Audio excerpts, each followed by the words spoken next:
Mario.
That's a wrap.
Don't you feel the fire inside?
Cause I need to see you, feel you, touch you.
It is Saturday night, and we're almost at the end of 2020. And I'm Giovanni Blanco, and I'm here to remind you that good things happened this year. Yes, they did. We're here together, aren't we? That's a good thing. It's Truck Stop Mixtape, y'all. Come on!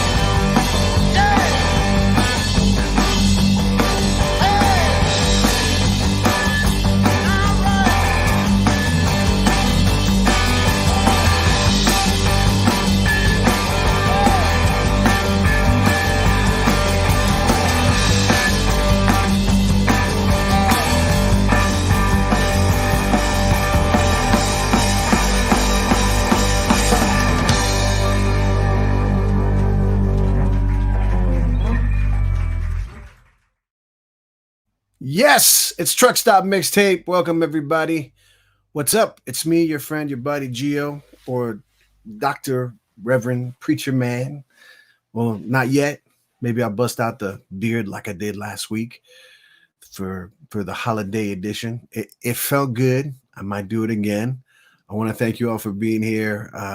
Tonight, I'm playing songs from friends and friends of friends who released music in 2020, new music, singles, songs, albums, quarantine videos, basically people who stayed creative and managed to override this sort of little darkness that kind of took over. And I'm going to celebrate them with you, hopefully. What's up? And we will also raise money for Feeding America. We're almost there. I just want to get to 2021. That's $2,021. It ain't much, but it's a lot. And we're at 1,700 something. So for that, all you need to do is go to truckstopmixtape.com and do what you can. $5, anything. That would be cool. Much appreciated. And I'm going to start things off by burping a little bit, if that's okay. Just a little silent burp. And by playing this first video by Emily Zuzek. Now, I played a Christmas song she did last week. Where is she? Come on, Emily. Come on out, Emily, where you are. There she is. Okay, so Emily released an album this year, a full album called Torch and Trouble, and it's a really cool album. I got to hear it last week, actually, between here and Vegas. I was on the road, and it was really cool. A mixture of Americana rock, some country, some cool and loose stuff there, and I dug it. Actually, my favorite song is a song called Chinese Food and Donuts, but this particular song that I'm about to play is a song called Trouble, and it was actually named the best, Radio Wigwam Online Radio Awards Best Song of the Year. Congrats, Emily. You did something good in 2020. You did it. You made it. Here's Emily Zuzek with Trouble.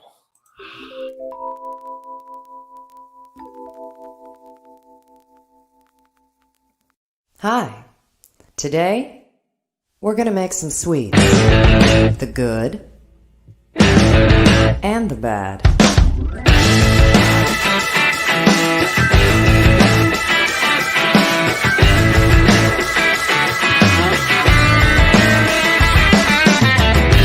See the way your hair gets away in the wind, across your face and out of place again. Can't get it off my mind. Coming closer, what am I to find? Don't pay me that line. Your game's as good as mine. It's never gonna be straight up, you know. Something's gotta give, something's gotta change.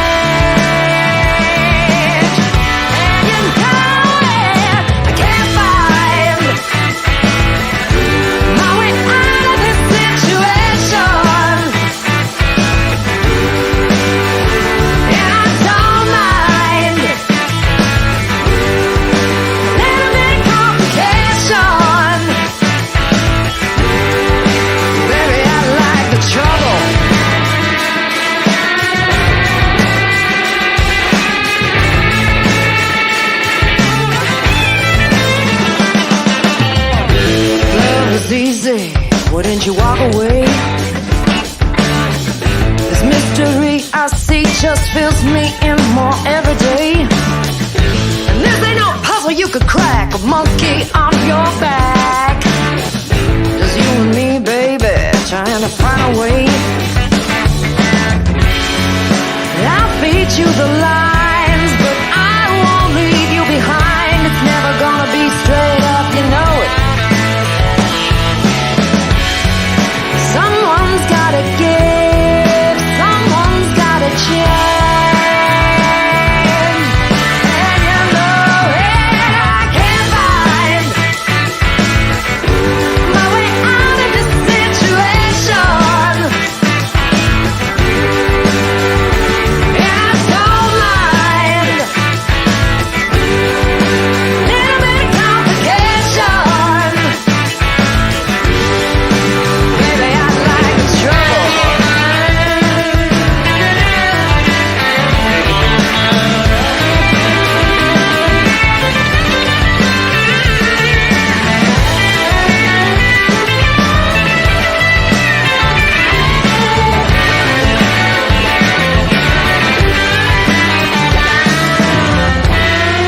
Don't feed me that line. Your game's as good as mine. It's never gonna be straight up, you know it. Someone's gotta give, someone's gotta change. And you know it, I can't find my way out of this situation. And I don't mind little bit of complication. You want it easy?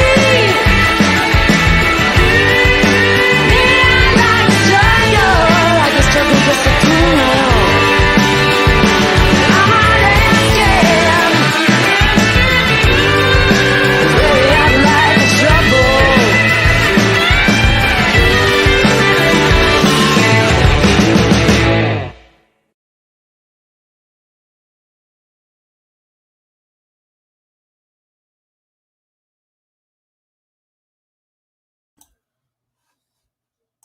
Yes, Trouble, Emily Suzak. That was Radio Wigwam's online radio song of the year. Rightfully so. Yes, it deserved it. Welcome to Truck Stop Mixtape, y'all. Thank you for being here. What's up, everybody? How you feeling? Almost ready to wrap this one up? Wrap 2020. Tell it where it can go. 2021 is just around the corner. What did you do this year? What did you let's see, what did you learn this year about yourself? Were you able to try something new? Were you able to create something? Were you able to maintain some sort of sense of normalcy or just be okay? It's been crazy. It's been crazy. This next group, their rhythm guitarist, Mr. David Morrison, is an amazing cinematographer, and he shoots their videos. And they this year kept busy, not by releasing just one or two, but three music videos, very beautiful music videos, and some more recordings. And they got busy. Sage and Fool is the band.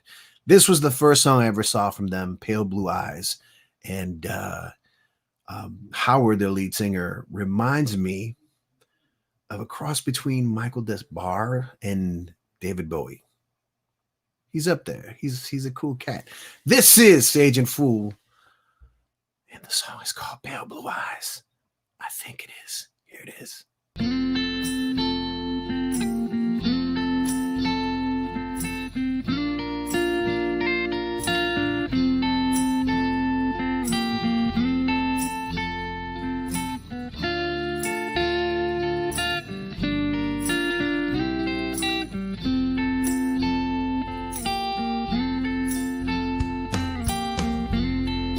Sometimes I feel so happy. Sometimes I feel so sad. Sometimes I feel so happy. but mostly you just make me mad. Baby, you just make me mad. Linger on, you pale blue eyes.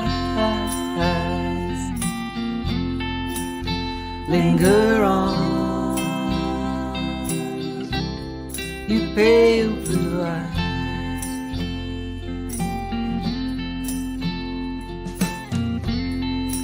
Thought of you as my mountaintop, thought of you as my peace, thought of you as everything I've had but couldn't keep. I've had but couldn't keep. Linger on, you pale blue eyes. Linger on, you pale blue eyes.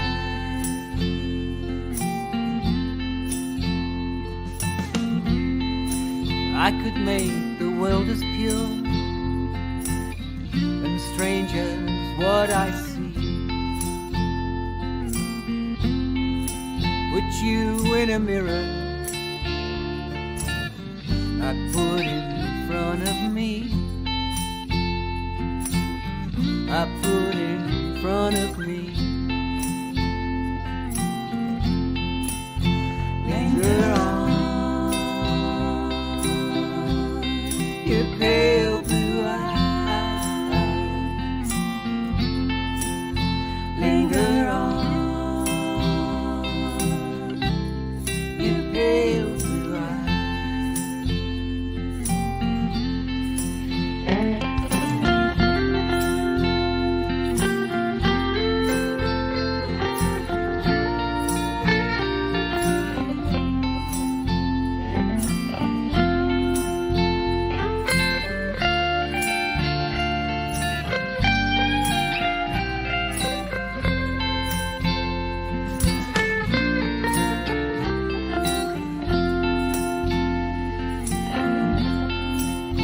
Linger on, your pale blue eyes. Linger on, you pale blue eyes.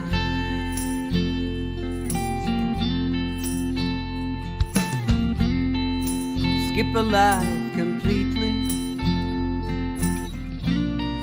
stuff it in a cup. She said money is like us in time, it lies but can't stand up. Down for you is up. Linger on, your pale blue eyes. Linger on, you pale blue eyes.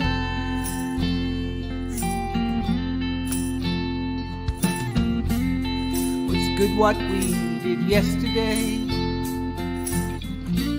and I'd do it once again. The fact that you are married only proves you're my best friend.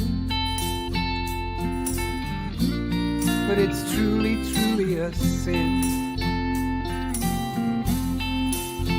Linger on,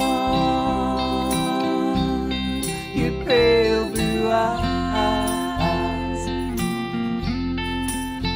Linger on, your pale blue eyes.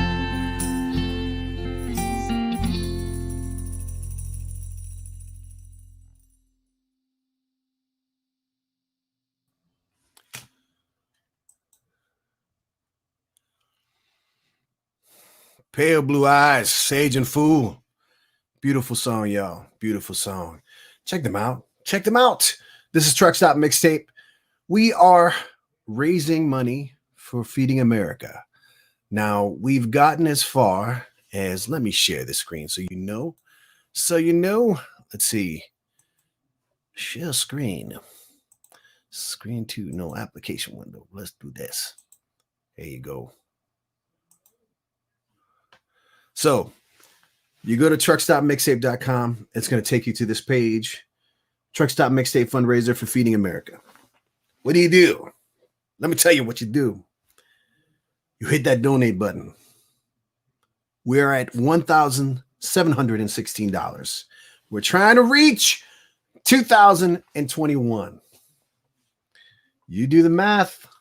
It ain't much, but we need your help. So please donate. Share this feed with your friends. Share this live stream. Share this link from wherever you're watching it, and let me know that you're here too. Say hi. I'll say hi back. It's easy. Tonight, we have some cool special guests coming up. We have Aaron and Anthony from Empty Seat, and they're going to tell us about their crazy year. And we also have Mr. David Gorman. He is a friend and a very interesting guy indeed. He's got a lot of experience with the music business, and we'll probably talk about. He doesn't have an Italian accent. I do. We'll talk about album art, maybe soul music. We share that love. Who knows? Anything goes. But first off, I want to play this video from a band that kept busy in 2020. Mr. Jose Rodriguez and I go back to the 90s when we used to play in Spanish rock bands in Los Angeles and El Rock en Español scene. He was the bass player for Maria Fatal, possibly the biggest band in LA. Some would argue maybe, but hey, I wouldn't. We've got stories, man. We got stories back in the Viva Mapache days. But Jose has always been a sweetheart. He's been a cool guy. His latest project is a mixture of jazz and electronic music. He goes out there. The guys in his group are Danny Andres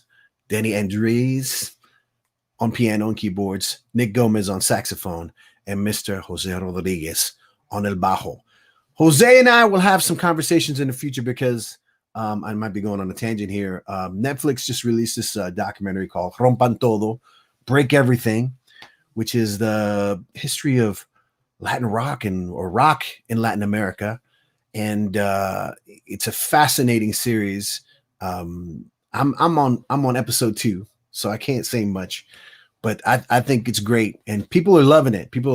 And I know that a lot of people are talking about, oh, it's great, but they forgot this person and they forgot that person. And hey, they're going to forget people.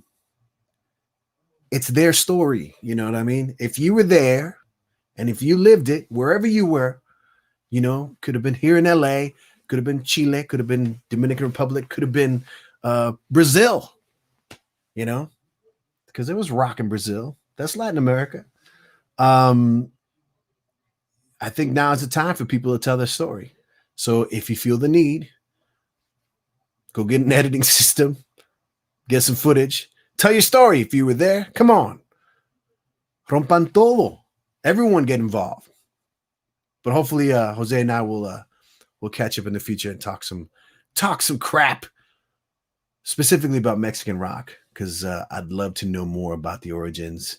And I just know about LA stuff because I was here. I was in it. And I'm not going to say much else. Jose Rodriguez con su banda Atómico y la canción Electro Swing. Electro Swing. I guess it would be cool if I played it, huh?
Truck Stop Mixtape. That was Vatómico with Electro Swing.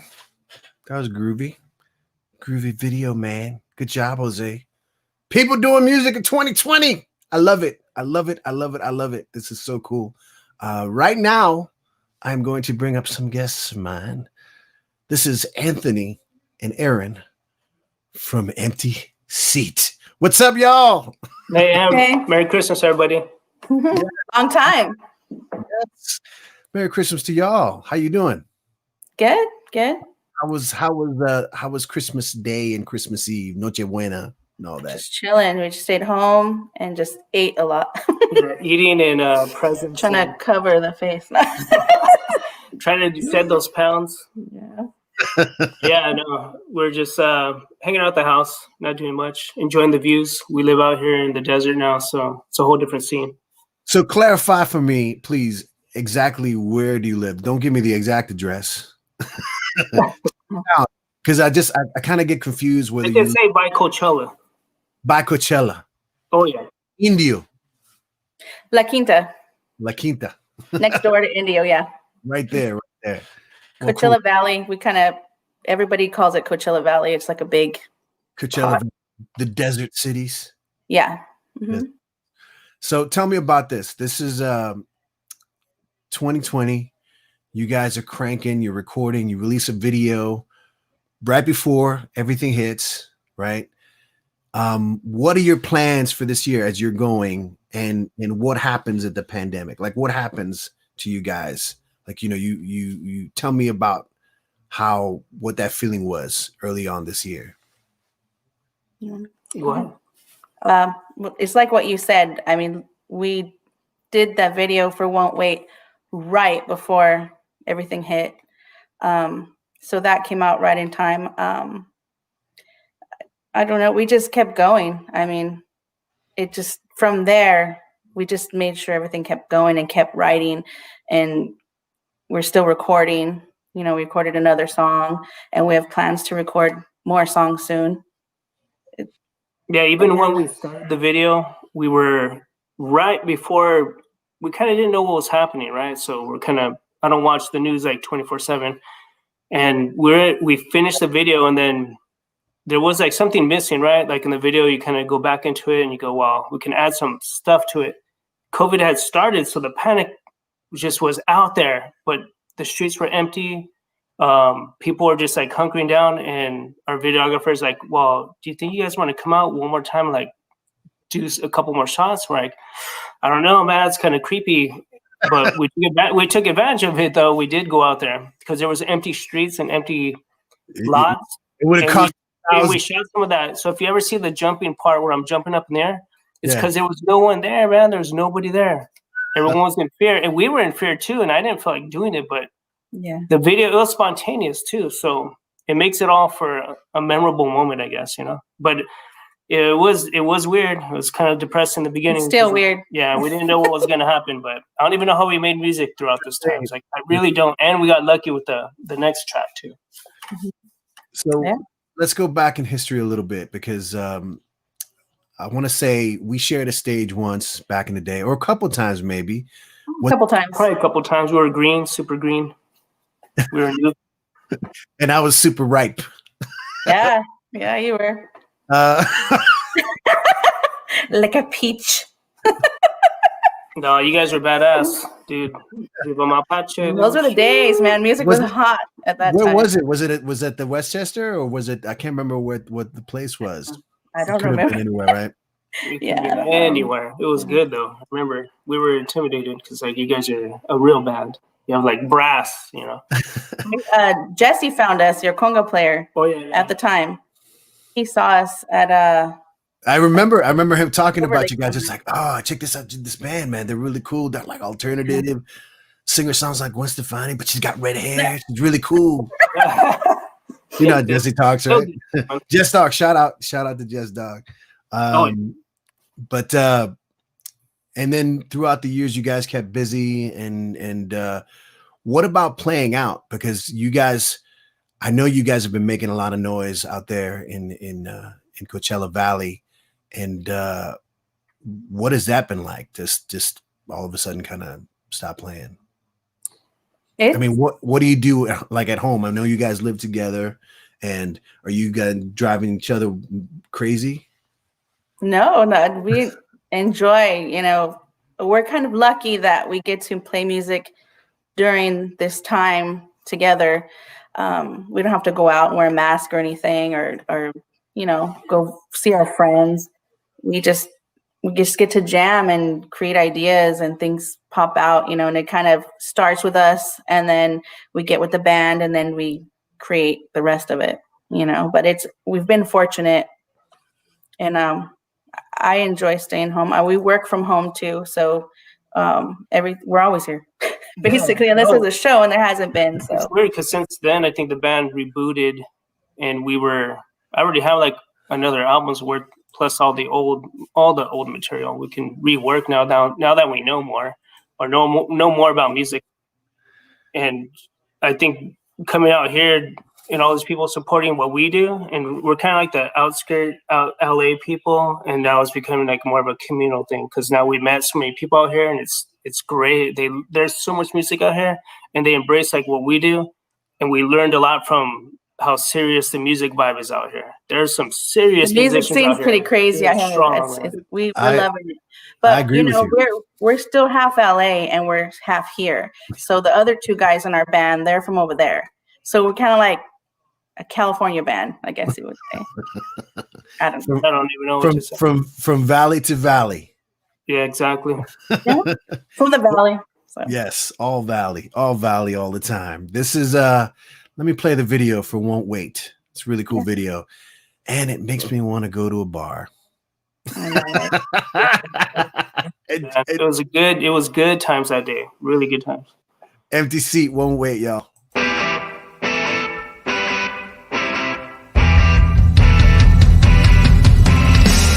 Red lights, big city, come and pick me up. Oh, wait, I'm doled up, it's so pretty, come and pick me up. Oh, wait, I want to get you in the mood. I want to make your body move. So,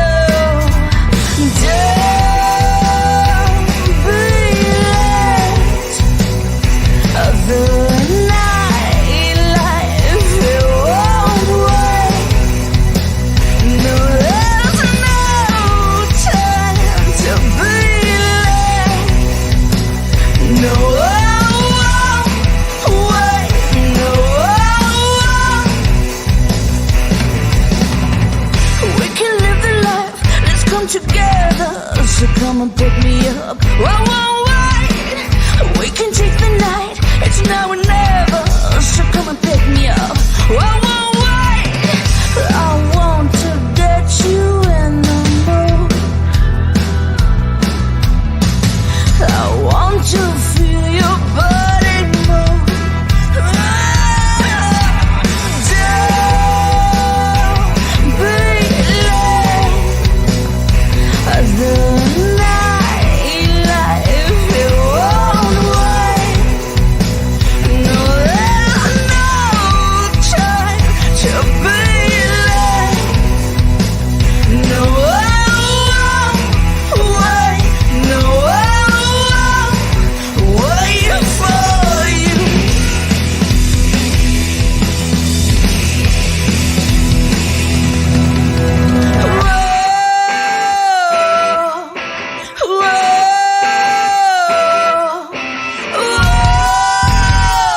It's so The funny. ending, man. The ending's wild. Love it.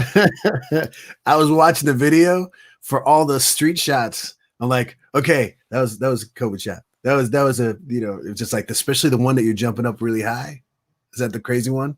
Yeah, that's well, we didn't want to come out of our house that day, and we had like a Zoom meeting, and then we're not used to that. Like, what's Zoom other than work? You know, we're doing Zoom meetings for band. It's like it's so weird because it's like you're used to just having a band meeting, and like we had to do it all Zoom. Like, well, meet us tomorrow then, like in the middle of the night.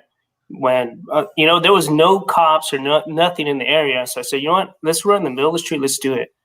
And it took some efforts to just be kind of like breaking the law in a way, but it was worth it. It was a one-time thing. Nobody was out there, so it was perfect. Well, you guys have had a crazy year. Last year, you won the Coachella Valley Best Alternative Band, right, and Best Vocals. Best front woman. Mm-hmm. Best front woman. Best front woman because she had the best vocals. I would How's say, that for you? How was that? How crazy is that? I mean, you guys kind of like become. I didn't expect it at all. It was awesome.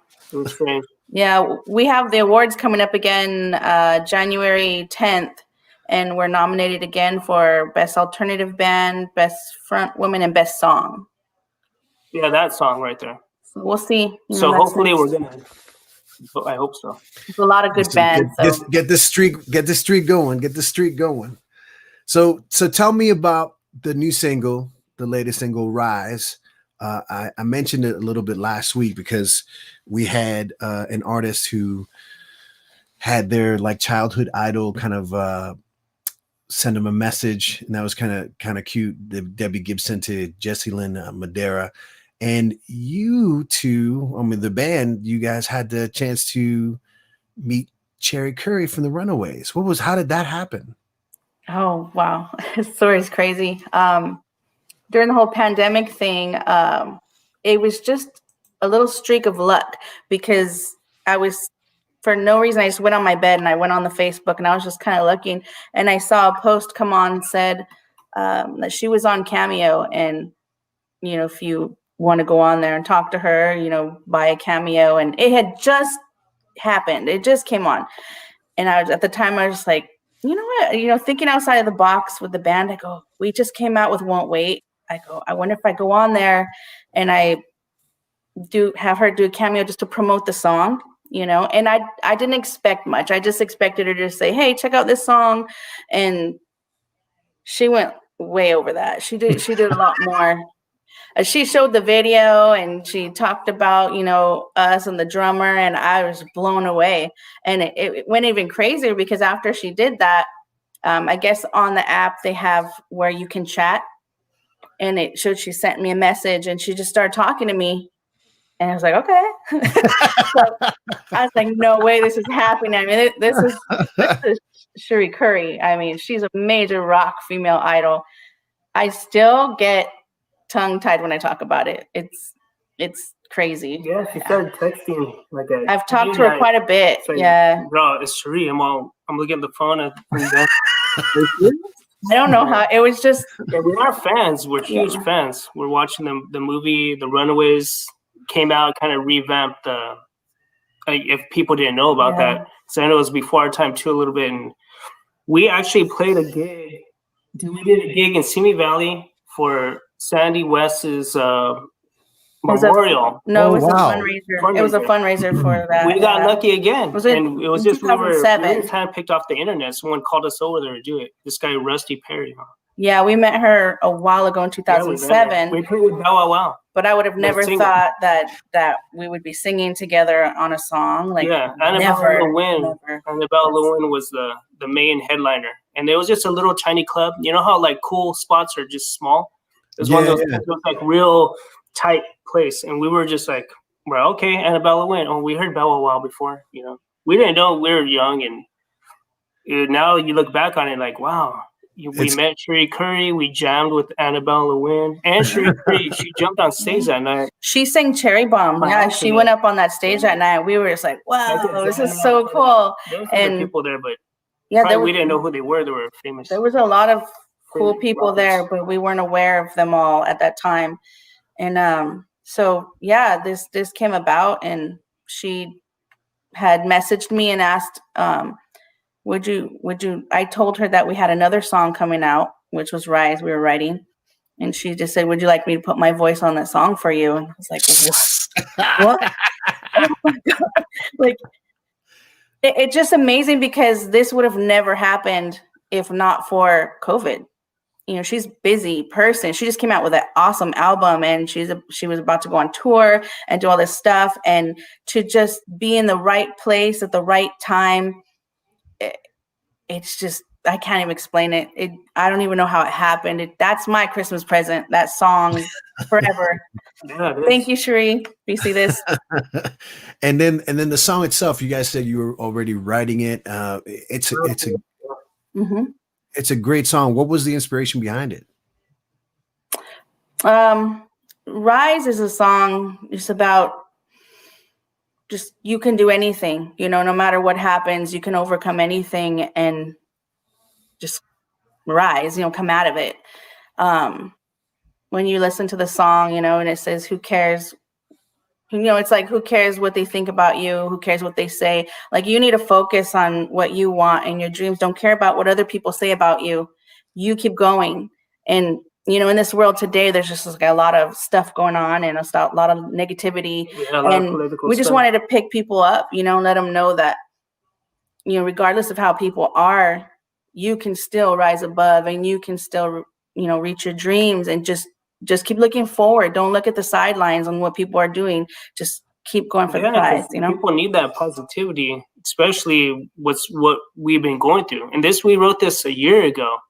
And it just so happened to work with what's happening now. It's like, we need that positivity to rise again, like to come up as a community, as a nation.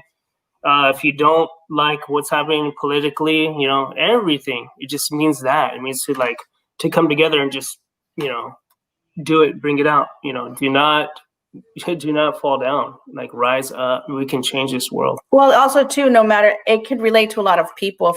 If you've had, you know, lost all your money and you have to start from the bottom again, or maybe you're coming out of drugs or alcohol, or just anything in your life that you feel like you fell and that you're not going to get back up. It's to let you know that you can rise. You always can rise again. You can always start over. Just keep going and believe in your dream.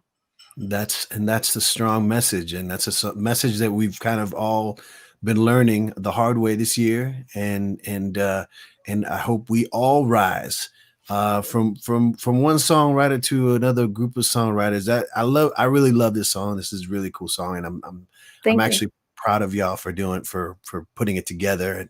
And I can't wait to see and hear what 2021 you know, brings for you guys and what you guys make of it, because like I said, I'm proud of y'all, and I'm happy that you two and the whole band made things work, because this is a good song.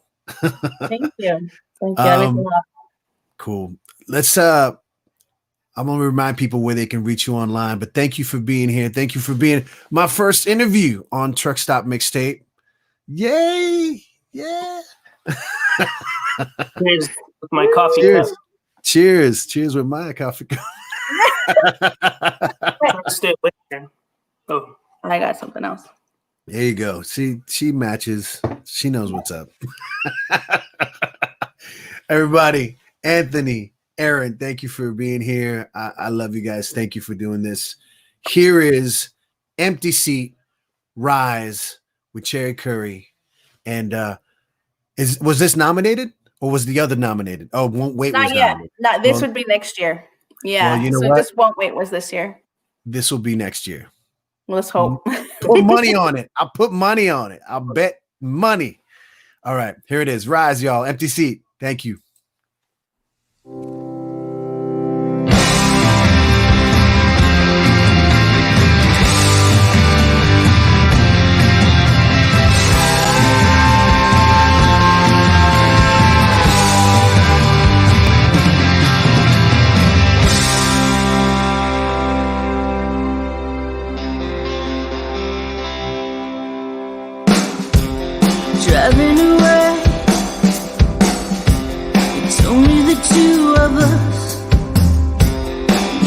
Looking back, we'll find a way. I see the coldness in your eyes. People say what they want, read between the lines.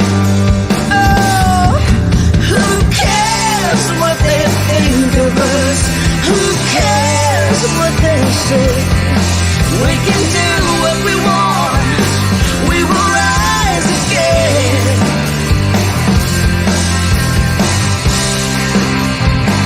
We will rise again. We can do what we want. We can change. We will rise again.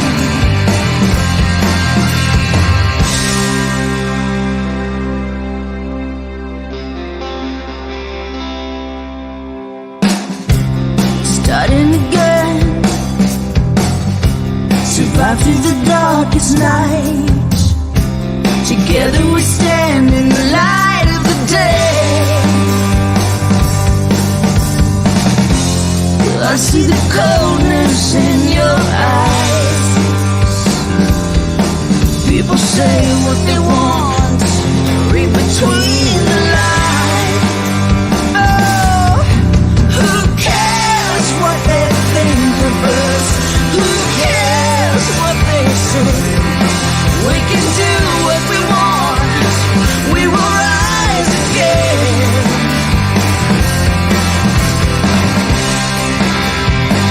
We will rise again.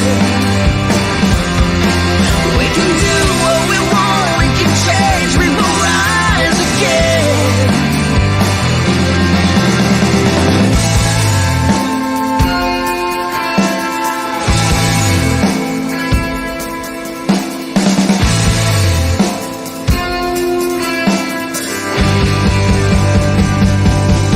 We will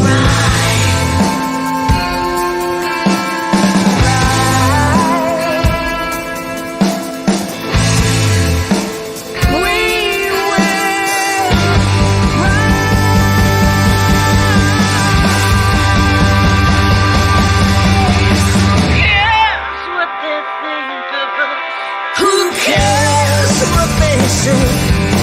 We can do what we want. We will rise again.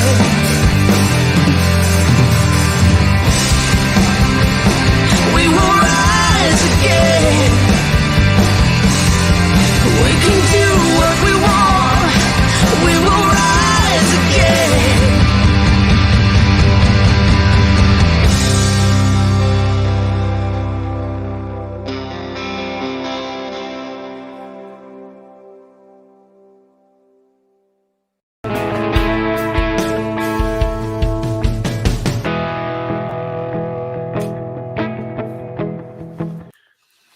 That was Empty Seat. How cool of that was for them to kind of hang out and give me a little time this Saturday.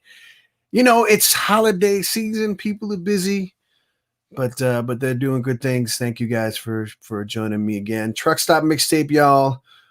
We're doing this. This is hopefully every Saturday. If I can breathe, if I can get up, if I can put my smile on, I'd be happy for a second.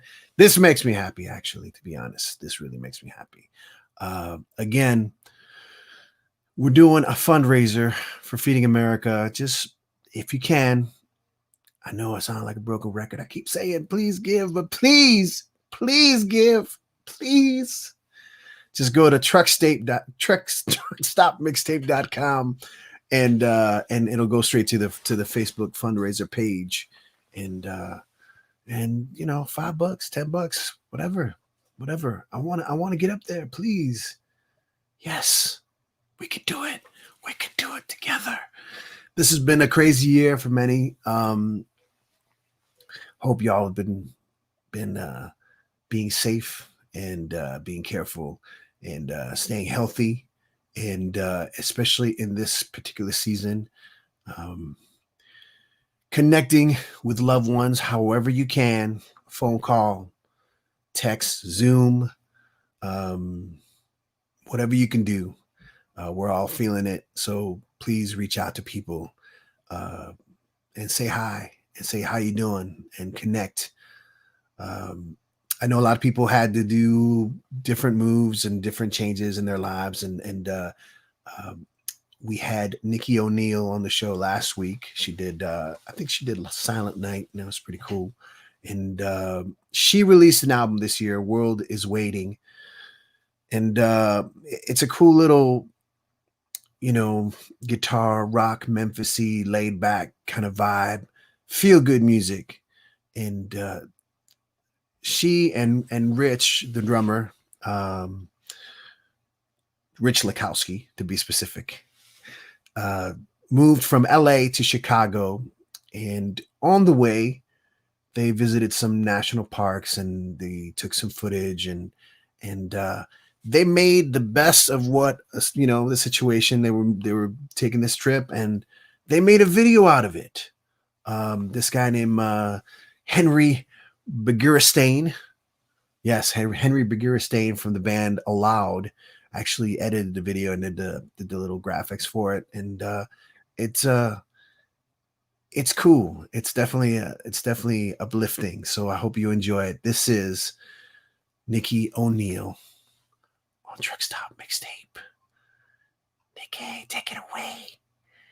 Where are you? There you are.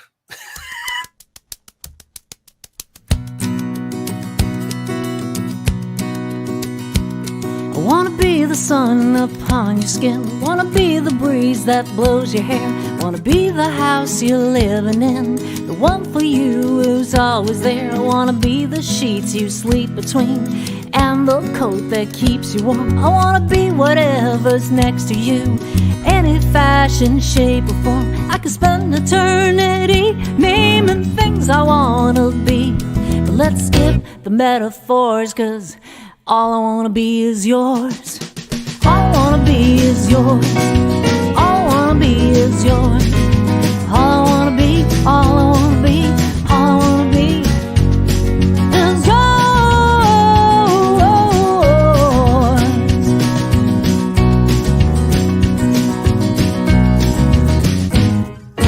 Mama told me I was a go-getter,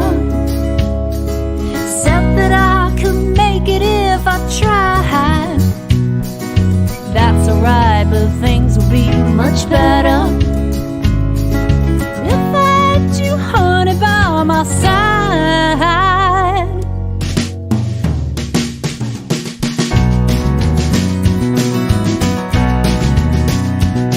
Wanna be the joke that makes you laugh. Wanna be the book that makes you cry.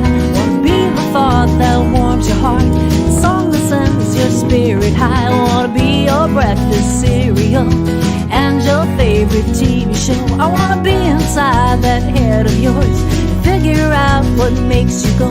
I can spend eternity naming things I wanna be.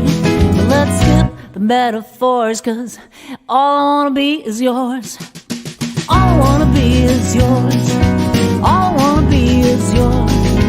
All I wanna be, all I wanna be, all I wanna be is yours.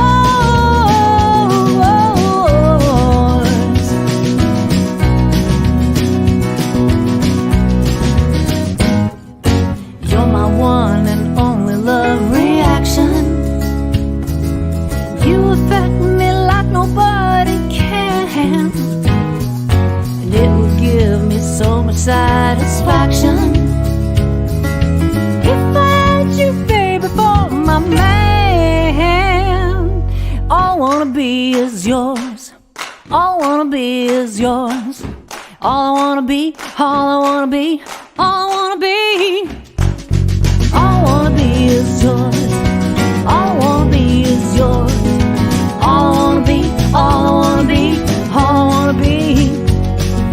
All I wanna be is yours. All I wanna be is yours. All I wanna be, all I wanna be, all I wanna be is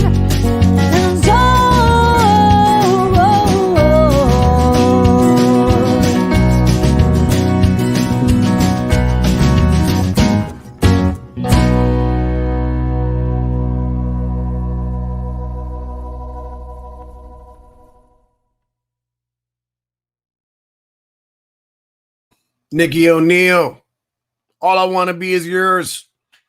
All I want to be is yours. Shot on the road from LA to Chicago. Fun stuff. Yes, I'm wearing shades.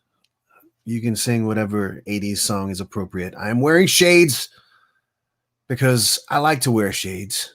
And also, I'm just going to keep on adding items of clothing and accessories until someone donates. Yes. So I'll be packing on the items just like everything else that I'm packing. I'll be packing stuff on until somebody gives a little love for Feeding America. Just go to truckstopmixtape.com, truckstopmixtape.com. Hit that donate button. You know what to do. I want to give some shout outs real quick to some people. Oh, look at that. Toby Kyle, don't make me smile. Toby Kyle, digging the shades. Toby, how you doing over there? I hope y'all are having a good holiday, man. Mr. Jose Rodriguez, saludos ese, así mismo para atrás para ti.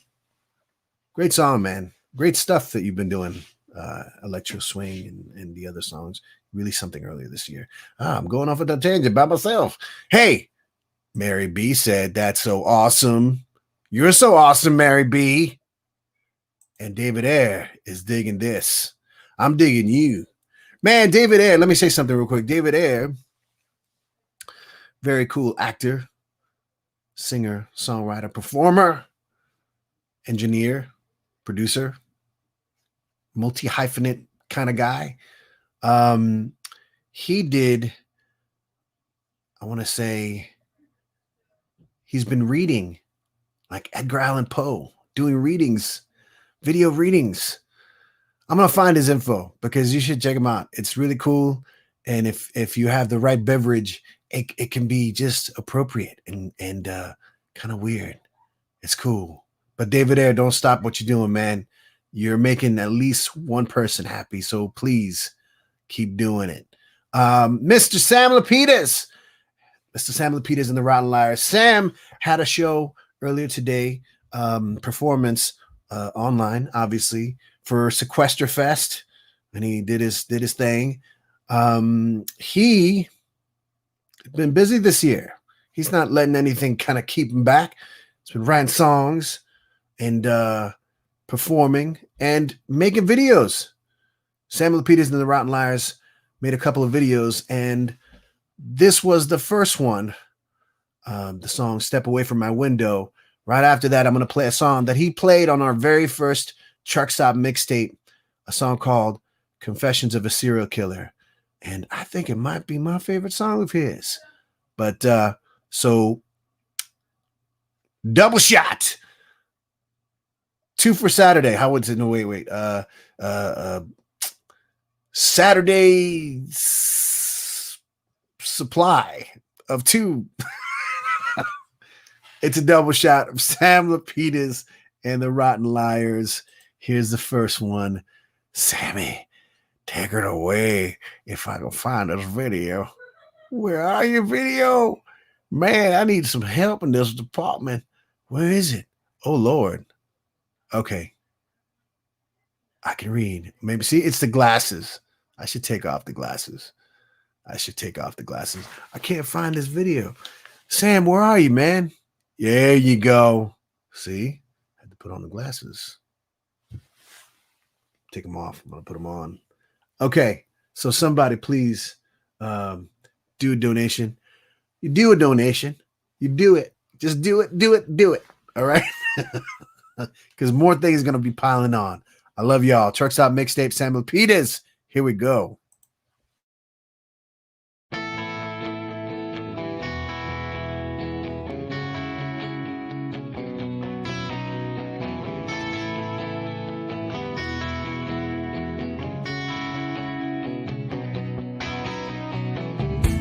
You're getting too old for this. You gotta change your ways. You lost your mind inside, to my dismay. And get on, move on, step away from the window.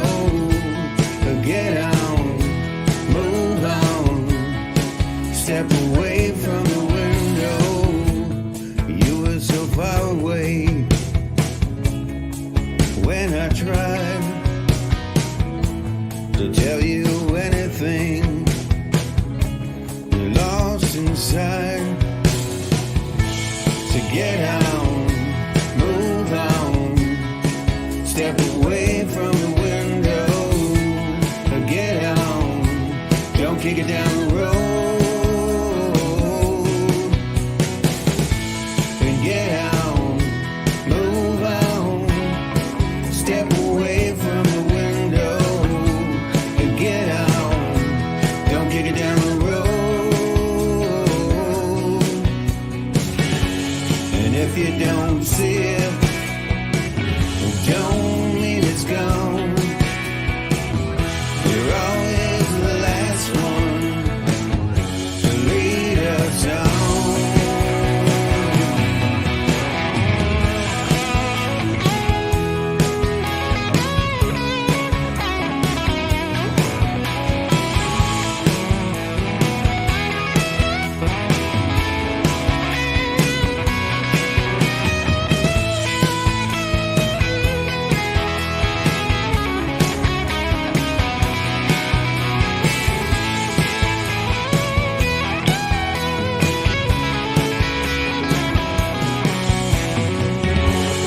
If you don't see it, well, don't mean it's gone.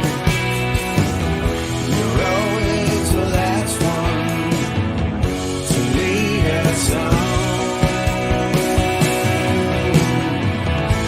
So get out, move on, step away from the window. Get out, don't kick it down the road. And get out, move on, step away from the window. And get out, don't kick it down the road. And get out, move on, step away from the window. And get out, don't kick it down the road.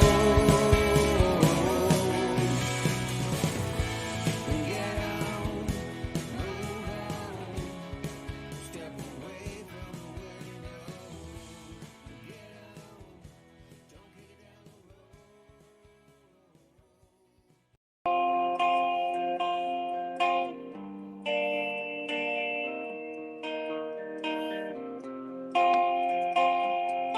I wake up in the wee wee hours. I hear you call,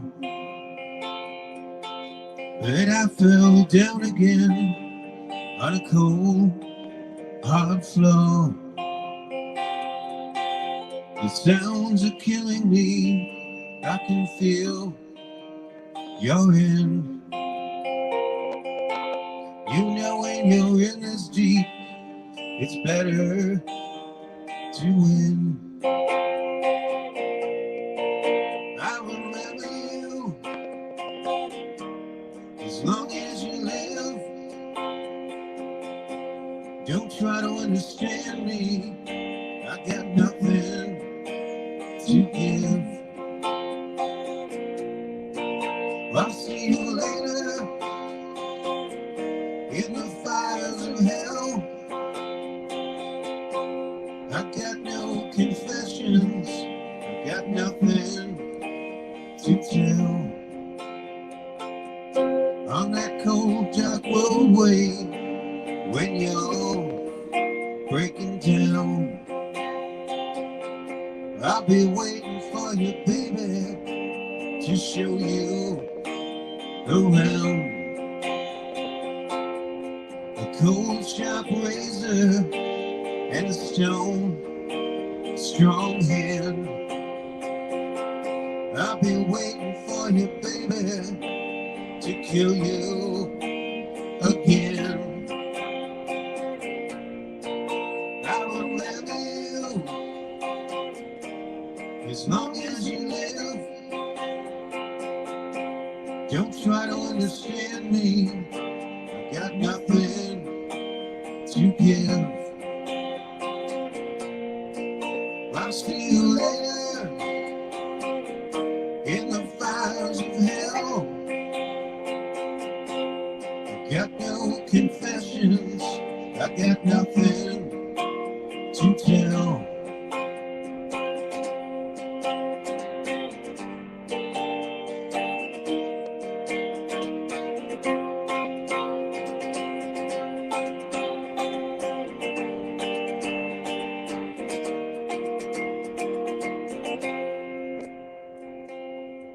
I woke up in the wee wee hours.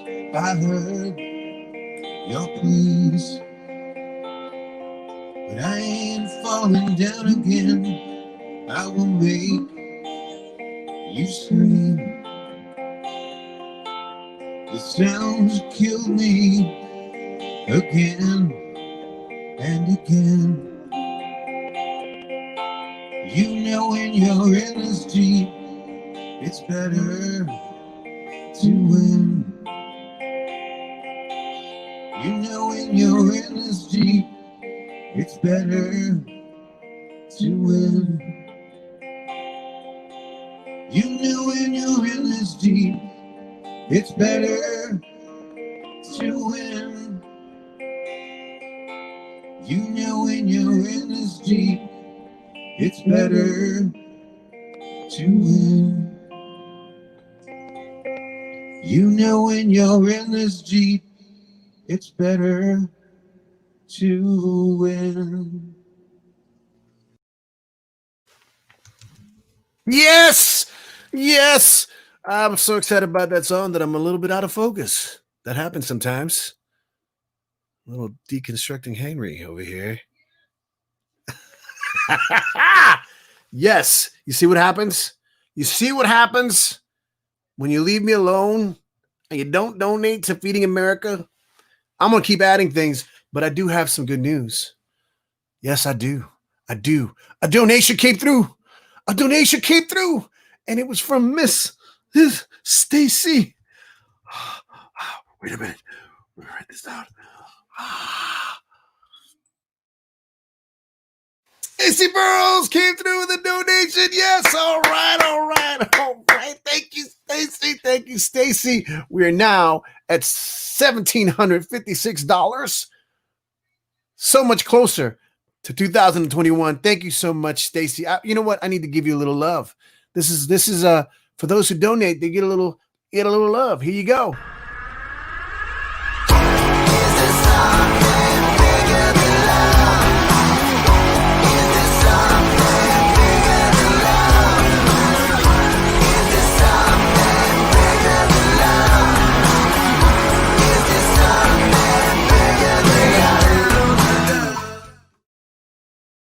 Yes, we break down to love. Love makes love, and it makes more love, and it produces more love, and you make the world a better place. Thank you, Stacy Burrows. Stacy is home recovering. I'm not going to get into what happened. She won't want me to. Nothing crazy, nothing bad, but she's getting better. That's the important part. She's a very creative person. Oh my God, look at her right there. She's popped up. Stacy, how you feeling? Let me know. You feeling better? Thank you so much. Thank you so much. You freaking rock. I love you. That's awesome. Thank you so much. I hope you're getting better. I'm going to pop in a little Stacy Burrows for you. Stacy. Stacy has been busy herself this year. She's been working on something that basically it's something that she's been dreaming up her whole entire life. It's a concept album, right? She wrote and recorded this year at I want to say Sonic Boom Studios, right, in Venice, with Mr. Kevin, and she co-wrote material with Sam Small, and the project's called No Good Drunk, and I'm gonna play right now a song from No Good Drunk. Let me get this on the mend. She's on the mend. She's on the mend. That's good news. That's great news. That is great news. Oh my God, this hat is a little it's a little dusty. Stacy, keep getting better. We need you better. Stacy, of course, also half of Mommy Tonk, making people smile and laugh when we most need it. And No Good Drunk. this next year, 2021, is going to be the year of No Good Drunk. I don't know if it's going to be a play, a movie, an album, or all of those things. But Stacy's very creative, and here's a song from that she just did a little thing from home, and I'm going to find it because it's here somewhere. Yes, it is. Here is Stacy with Misery. I'm throwing in the towel, it's my last day here. All these empty bottles made me lose my taste for beer. I'm gonna get myself a highball, fill it to the rim. I'm gonna throw back all the memories that I've got of him. I'm gonna put that old dog down. I'm gonna call it quits. I'm gonna try on a new life and see how it fits. I'm gonna do that thing I never got the nerve to do. I'm gonna pay back all you did to me. I'm gonna put you out of my misery.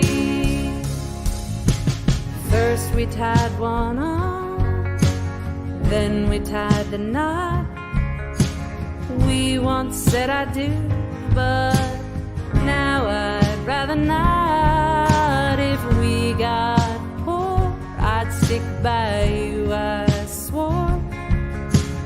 Only death could set us free, but now it'll be the death of me. I'm gonna put that old dog down. I'm gonna call it quits. I'm gonna try on a new life and see how it fits. I'm gonna do that thing I never got the nerve to do.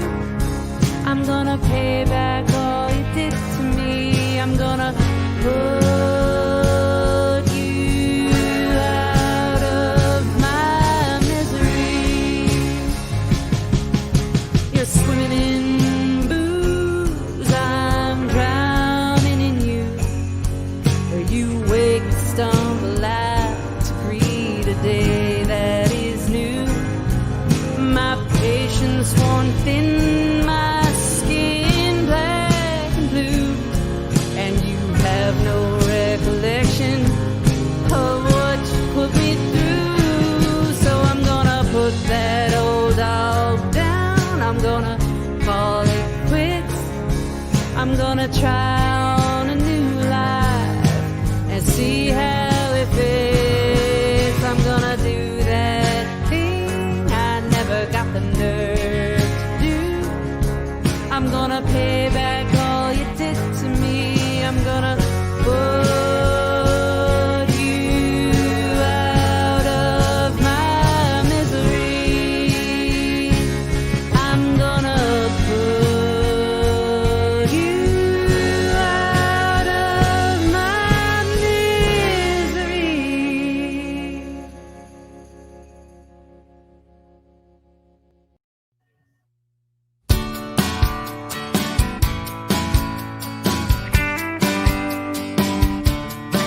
Well, when you're sitting there in your silk upholstered chair, talking to some rich folks that you know,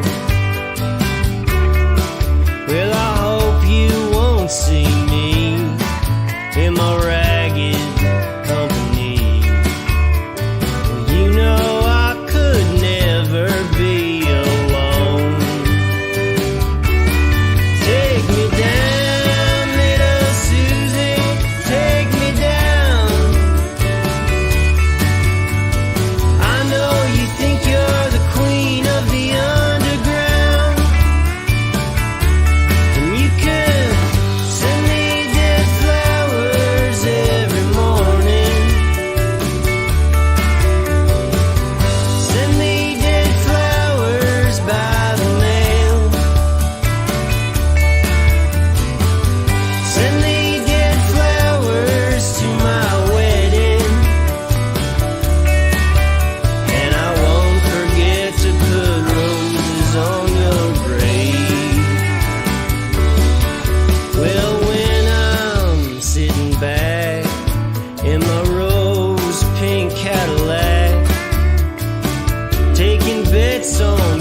Kentucky Derby Day.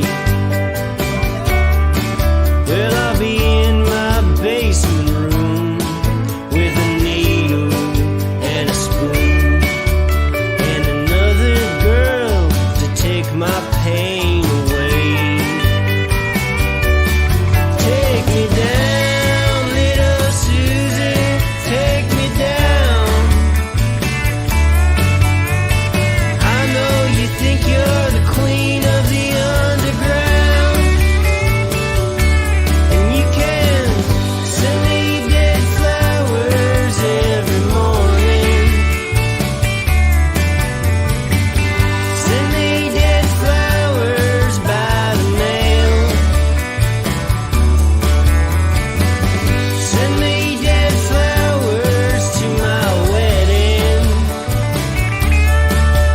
and I won't forget to put roses on your grave.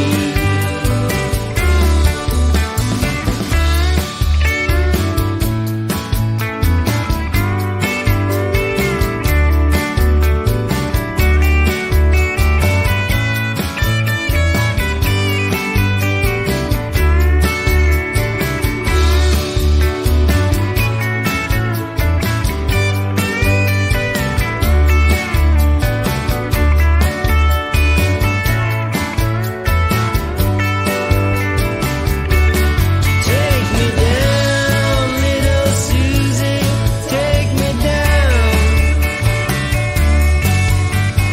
I know you think you're the queen of the underground,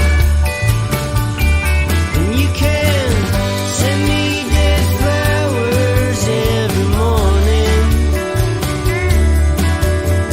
Send me dead flowers by the U.S. mail. Say it with dead flowers at my wedding, and I won't forget to put roses on your grave. No, I won't forget to put roses on your grave.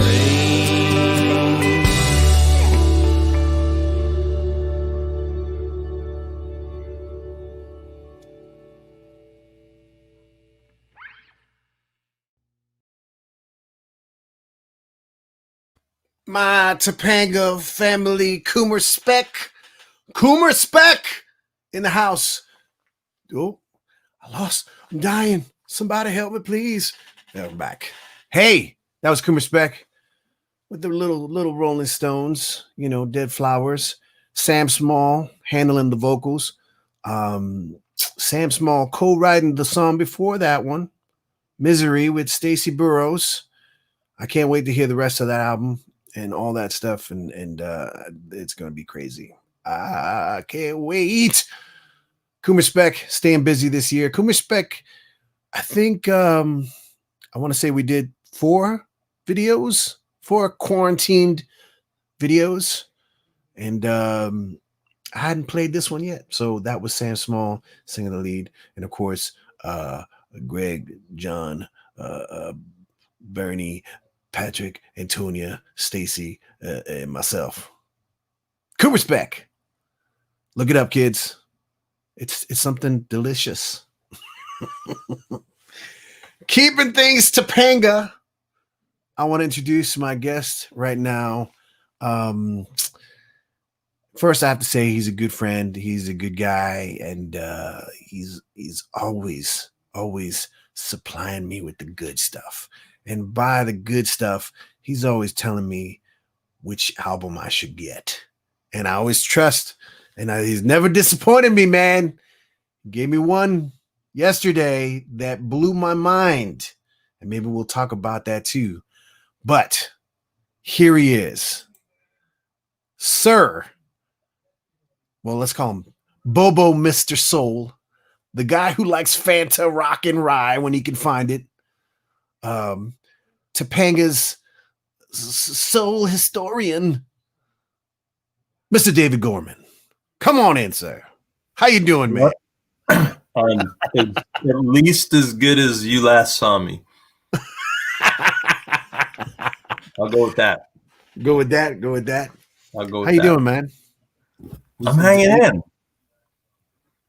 I'm hanging in. What I is brought along one of our friends. La Llorona? Oh my God, La Llorona! Hold on, hold that up again for people to see. It's a beautiful mezcal. It's a nice purple It's sour. on tequila. It's no mezcal. Oh no, mezcal. Sorry, my bad. It's clear. She will come down and get you for making that Yes. mistake.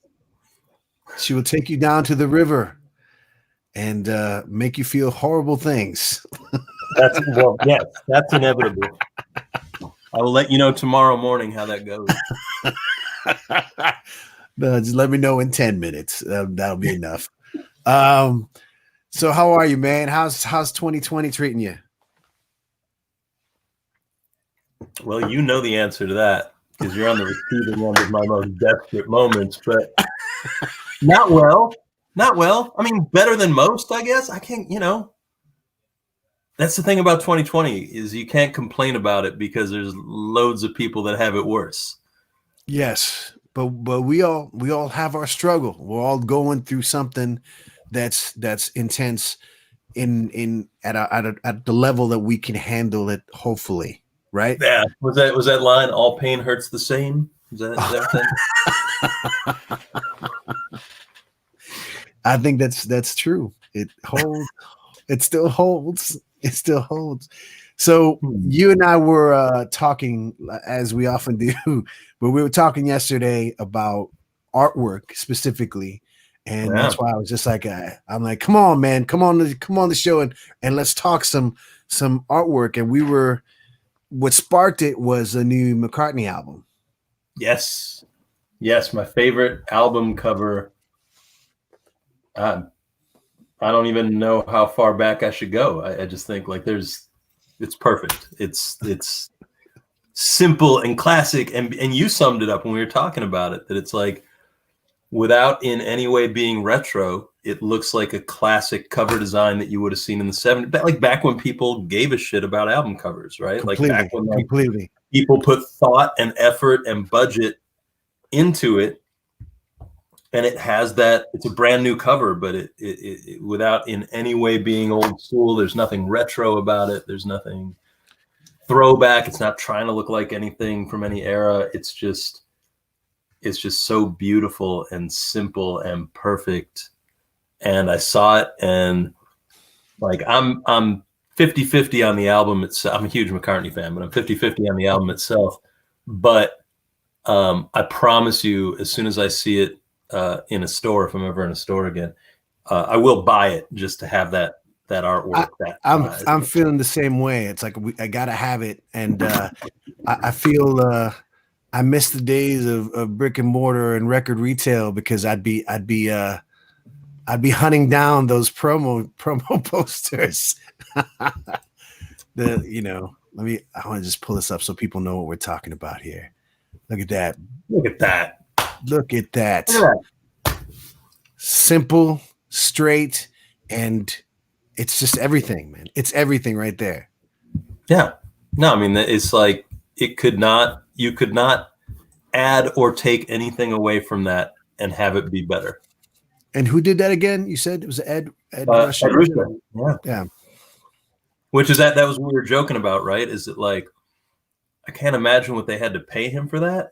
Which is like something you can only do when you got Paul McCartney money. You could be like, you know what, that's who I want to do my album cover.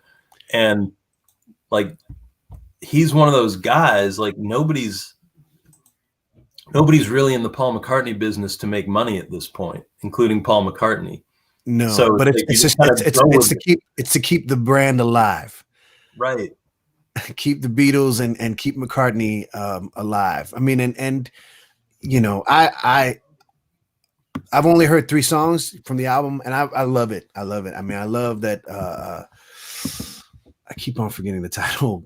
I want to say Women and Wives or something like that, but that was like it was what I love. Paul is best when you can tell that he's just like having fun, like, because you know what the thing with him is, I think, and I have no I don't know the guy. Obviously, we're going to talk about him like Last night we were hanging out, and we're going to talk about him like we have any insight into how and why he does what he does. But this record, like, I always like him at his best when he's kind of at his weirdest and he doesn't care. And I think there's certain records he makes, and you can usually tell by who he chooses to work with, like his producers and stuff. But it's like the last record, Egypt Station, you know, he worked with all the, you know, guys behind Adele and people like that. And like he kind of got the sense he wanted to make like a sort of a hip sounding record.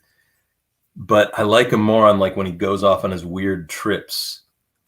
You know, like the best music he does is like where there's just like one song that was never a single buried on the album that you listen to, and you're like, it's when he makes it sound like it you know, it kind of simultaneously effortless and simultaneously like where he,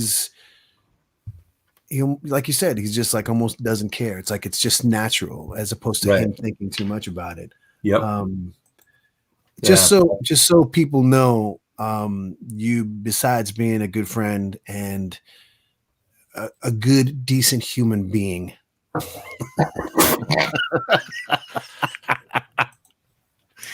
Don't do that, man. People are gonna think opposite. They're gonna think that no, for real. I get my kicks punching old people in the face.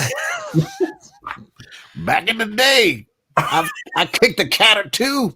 No, not cat. No, come on. I didn't say that. I didn't mean that, actually. That never happened. That never happened, for real. You're talking like actual cats or like people cats? Well, you know, I'm talking about people, because a few people deserve a kick or two, but who am I to give it to them? But the reason I want to make sure that we talk to Mr. David Gorman here is because he is he's an expert at this. This is not just somebody with some random opinion about artwork and what looks nice for a release. You did one of your most recent ones. It wasn't the last one, but you did this little thing here. Yeah. This Keith Richards box set. And I mean, that's the cheap version. That's the cheap version. That's not the deluxe. That is not that's what's so insane about it. That's the cheap one. Oh my God. But it's like the McCartney thing, right? Like the one that's the expensive one, nobody's worried about making money off of, because Keith's cool. He's set. Tell me a little bit what's in the set, man. It's like the actual packaging itself is it's like his case, right? His guitar case. So again, that's a cheap one. If you get the expensive one, that case with the tweed on it slips into another case that is hand built by Fender at the Corona factory. So Keith, his sort of main iconic guitar is his Beat to Hell Telecaster. He calls Macabre. He named it. And it was a birthday present Eric Clapton gave him when he turned, I think, 27.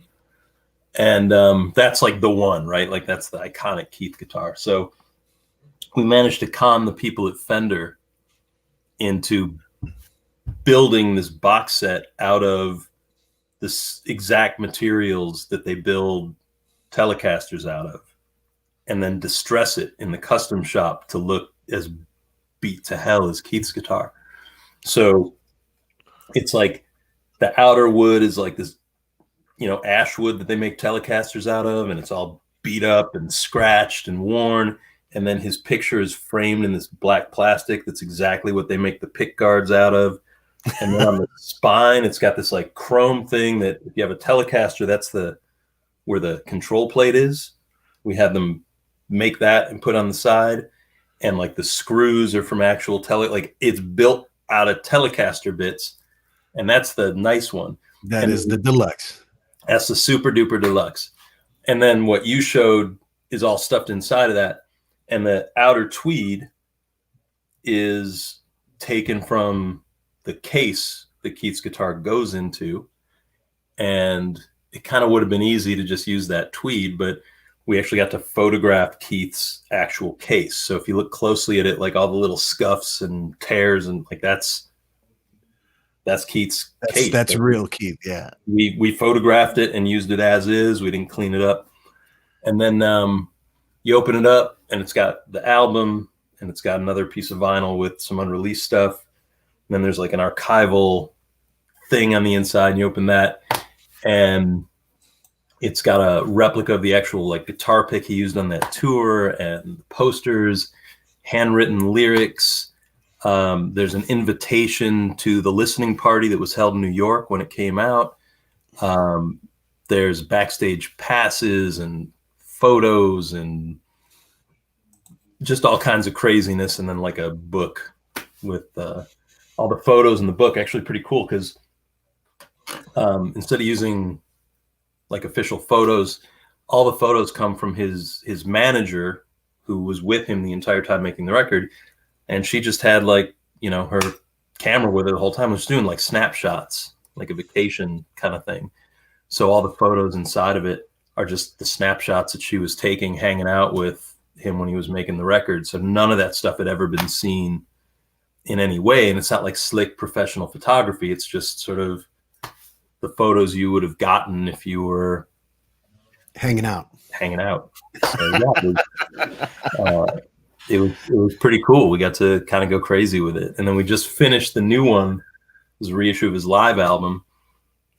And it's similar, but all the stuff that we put in there was like, we had this idea because it was a live record, and like, all right, well, if you're a big stupid Keith nerd, like what would your dream be, right? It would be to like be his VIP guest at the show. So everything we did for the live record was like, we just decided, like we told that story of like, okay, well, so you'd get to the show, right? And you'd go to the will call and your tickets would be waiting for you in like the little envelope with your backstage pass and everything. So we included all that, like the envelope with the manager's handwriting on it, and the backstage pass, and like the laminate pass, but also the one that you stick on the shirt. And they gave away at that show, like for the VIPs, they had these like promo wine bottles made up because his band was the expensive winos. Yeah. So we replicated the label. We couldn't include the whole bottle of hooch, unfortunately, but we replicated the label. But we did the label exact to the point where it's got that like gummy, like back of a backside, yeah. Like you could lick it and put it on a wine bottle and make your own. Plus the bag that they gave him out in, and the guitar pick that he played that night, and the handwritten set list. And we even like replicated the sign that went on the dressing room door. And if you look at the outside of the box, get the photo up there. It looks very fancy in that photo. The outside of the box. So I wanted to put the t-shirt that they sold at the concert that night in the box. We couldn't do that because then you'd have to order your box based on your shirt size and everything.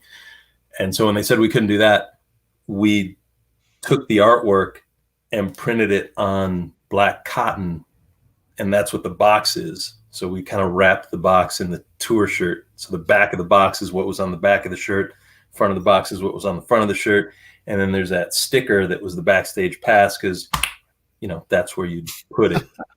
So it's like the whole thing is just supposed to give you your sort of night out with Keith. It's incredible, man. It's incredible. I love all the details and all the work that went into that. And you know, and of course Keith deserves it.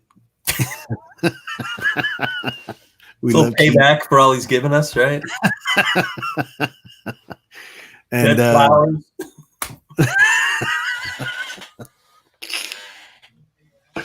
But seriously, that's really cool, man. There's a dancing robot on this. Oh, I don't know why that matters, but it does. It does matter because that's you in the future. I'm going to be replaced by a robot. My son will be so happy. Doing the robot. Let me play a song real quick, man. This is I'm not going to play it. That's good that I'm not playing the song that you are. Bust out your guitar. Let's sing a song right now. Come on. We could do it. We could do it. We have the feeling. We have the feeling. I was at a so you played the Kummerspec video, and I was at Bernie's house a couple of years ago for something, I forget what, but I was probably some meat on the grill. probably some meat on the grill. And he was in the studio, and I went in, and he has this amazing collection of guitars. And I made the mistake of picking one up. I mean, it's not like a mistake, like you're not allowed to touch them, but Bernie is obviously a hell of a player and very technical, right? Like, yeah. Very technical, very gifted, very technically gifted player. And I play like I have sandbags on my hands, right? Hey, it's Elias, special guest star.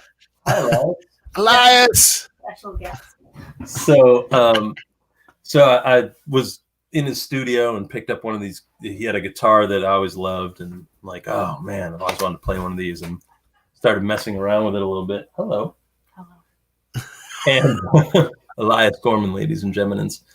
And I started like, just messing around with actually a Clarence Carter song. And it was driving him nuts because I wasn't holding the guitar properly and I wasn't like fingering the chords properly. Like he hated that I was using my thumb over. Yeah. And it's like, no, that's not how you play this. And he like came over and like moved my hand. It was like being in a guitar lesson as a child. And then so I was like, fine. I'll, move my thumb back, like, okay, cool. Did he have a ruler? Did he like? I was waiting for it, right? Like this must be how they teach guitar in Austria.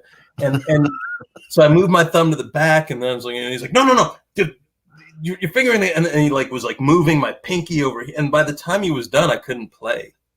So I didn't learn any of the chords in the way that he was moving my, like, it was like, I just, and it was completely embarrassing. I was like, because all I could think at that time was, he knows I own a guitar and he must feel ashamed. Like, I can't believe they sold you a guitar. Nah. Doing what you do is nah. Nah. Bernie wouldn't be thinking that. He would definitely be a thing about the chords. I get that, but he wouldn't be thinking that. Shout out to Bernard Pensius, wherever you are in the universe. I think he's in Austria right now, I believe. Really? I believe the family is in Austria, yeah. Good luck getting home. Yeah. Hope you're not flying through the UK. I'd like to see where you put your guitar hands then, man. Deep up the nasal cavity. Love you, Bernie. Seriously, love you, man. Love you. Yeah, this is I'm gonna play a Jessie Lynn Madera song. I played a song of hers last week for Christmas. She did a cover of Wish You a Very Merry Christmas, I believe. This is her album cover of an album she released this year, Fortunes. And I love this particular album cover. The wood, the kind of old school tarot card vibe of the picture, and man, it sells it. It sells it. It does, man. It does. It's like it looks like my dining room table. I love it. We were talking about like the Bruce Springsteen album and how his latest one, and I love the record. I'm really digging the record, but the album cover, man, come on. Well, that's what we were talking about, right? Like there's something weird in the Springsteen camp because they've been settling for bad album art since like 1990. Yeah. I do not. I can't think of another artist at Springsteen's level. Well, actually, no, I can. Who? And I love him deeply and dearly. One of my favorite artists of all time. But you say Al Green? No, the last two Elvis Costello albums have paintings on the front cover that are so terrible that they affect my enjoyment of the record.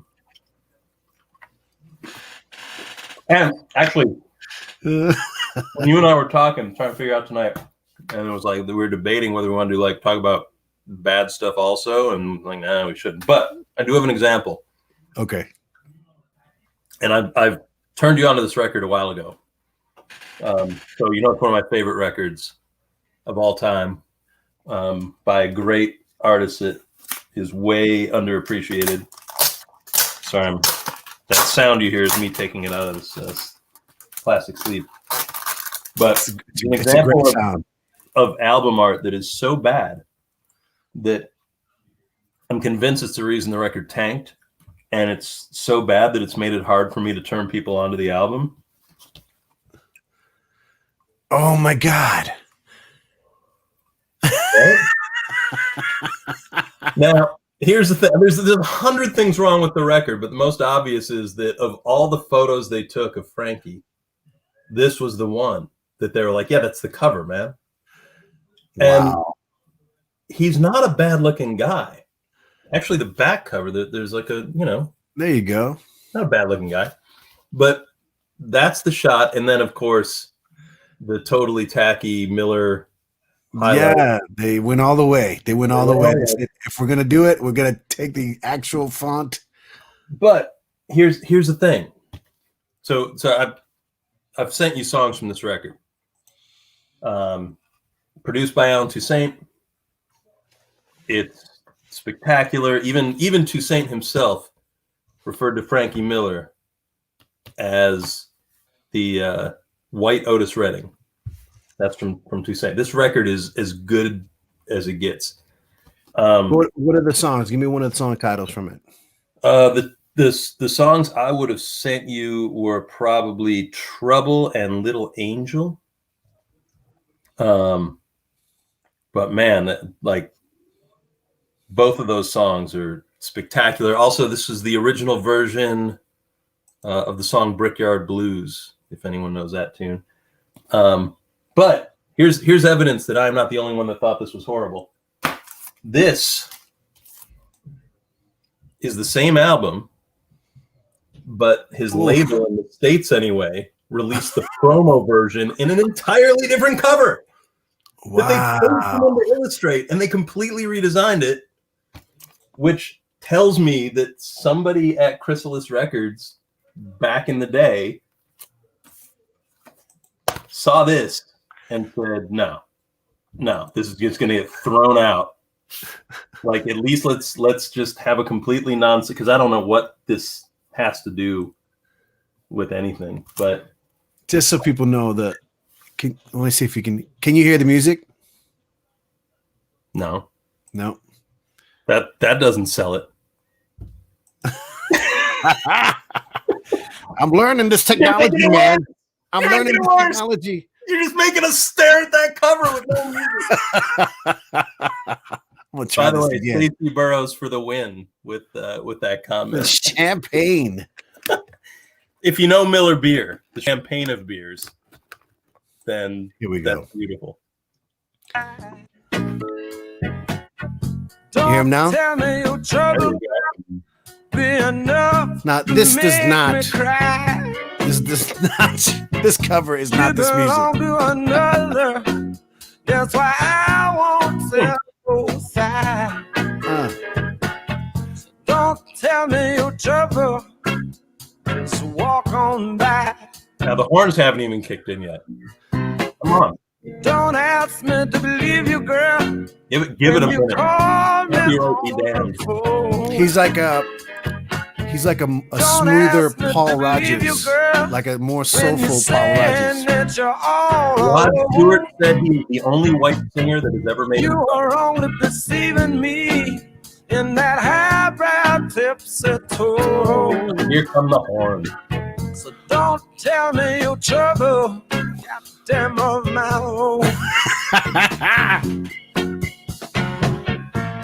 It's easy if you listen good. Ain't nothing more to say. Yeah.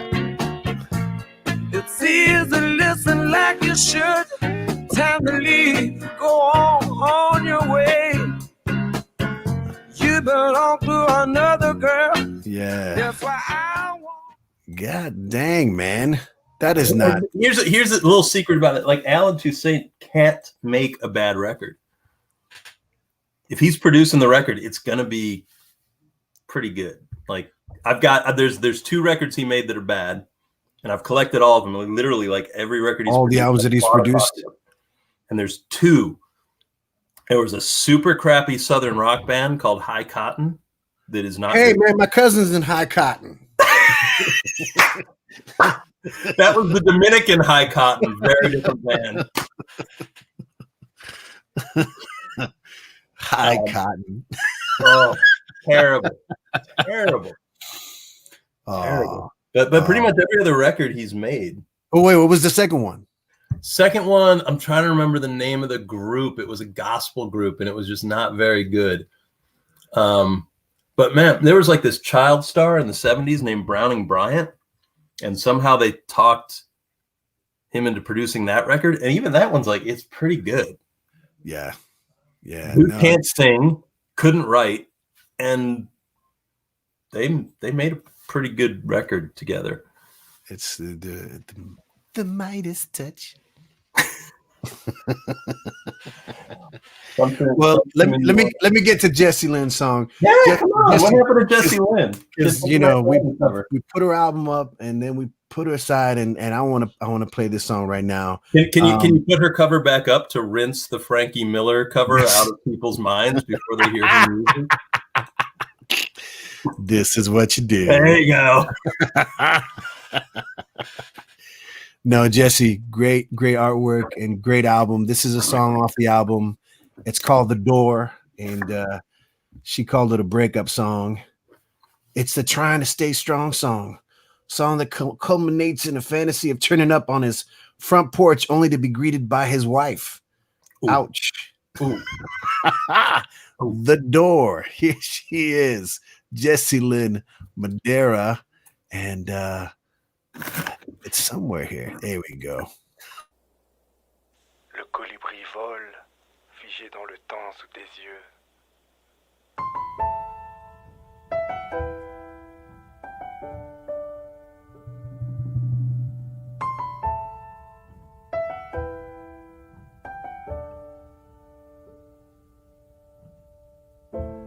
Never been guilty of not loving you.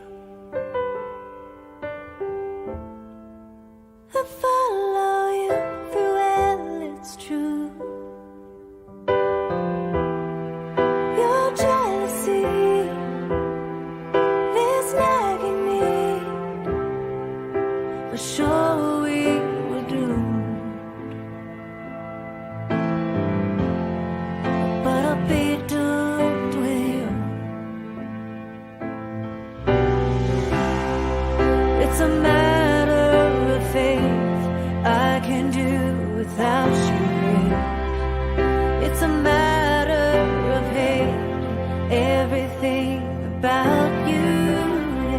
It's a matter of pace, how fast can this thing go? And I'm trying.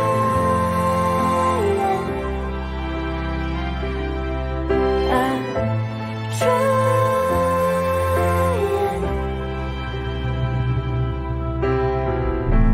Loving you always, love is wrecking me. It chokes for yes, but I'll make believe. It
Jesse Lynn Madera. Door. That's nice. From her album Fortunes. Yes, man, good job. So, album cover art. Shall we proceed? What do you got for me, man? I know you got some I brought a little stack for our discussion. So one of my favorite, and I try never to do this myself, should anyone ask me to design their record, but I'm a fan of it, is the super goofy, kind of big in the 50s and 60s, especially in R&B and country, like the hyper super literal album art, right? Where whatever the album's called or whatever the big single was, it was like, oh, let's make a photo of that. Yes, right? Yeah. You're nothing but a can of beans. And right. There's a can of beans on the cover. Exactly. And it's always been this like weird, mostly because I, listen to a lot of 60s country and R&B, so I encounter it a lot and have gotten very critical of who does it right and who does it wrong, right? So the absolute best and worst. Give it to me. So this is the worst, but it's so bad that it's amazing, right? O.V. Wright, you're a fan. Okay. Domino. Perfect. So O.V. Wright, one of his albums had 2 hits on it. Nickel and Nail, which I imagine you know, and you've probably sung, and Ace of Spades. This is the record. O.V. Wright. Check this out. And the glare from my screen is blocking its brilliance. But if you look at it, Nickel and a Nail is on here. Also, Ace of Spades. It's like they took the sticker copy, like the marketing hype, the little thing of the corner. First of all, they're like, that's just the title of the album. Is Nickel and Nails on here, and also Ace of Spades. Like, let's not try and don't confuse the people. Don't confuse exactly. Don't get all high-minded. Don't come up with an album title. Let's just these 2 songs are on here. You should spend $4.99. And dare anyone not be able to read, we're going to take care of that too. Oh my God. This is the bottom and the top of the barrel simultaneously. It's magical. This is pretty bad, actually.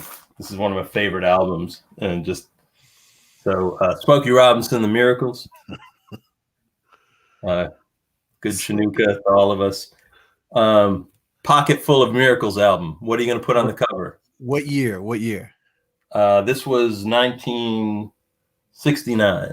Okay. What are you going to put on the cover if your album's called Pocket Full of Miracles? You're going to put the miracles in your pocket. Boom. So you could be an art director from Motown. Look at that. Pocket Full of the Miracles. There they are. Yes. There's a joke in there too. It's like, do you have a pocket full of miracles?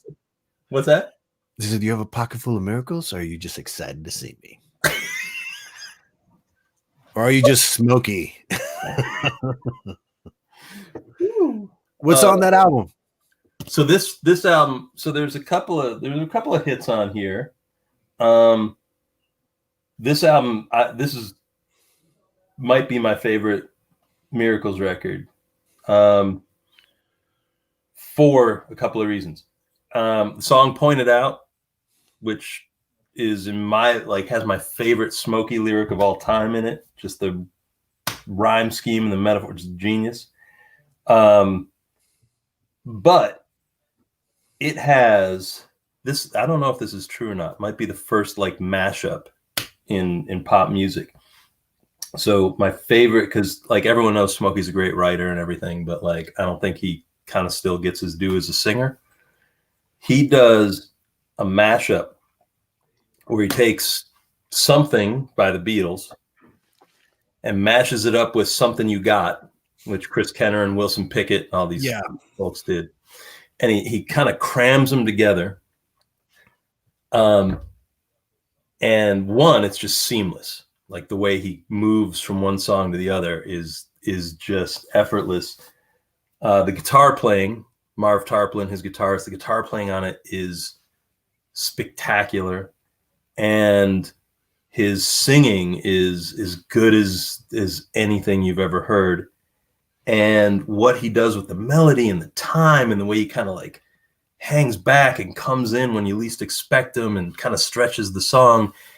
And it's, I mean, I don't want to speak ill of the Beatles, but George Harrison's not a very good singer and the arrangement's kind of hokey, and this kills it.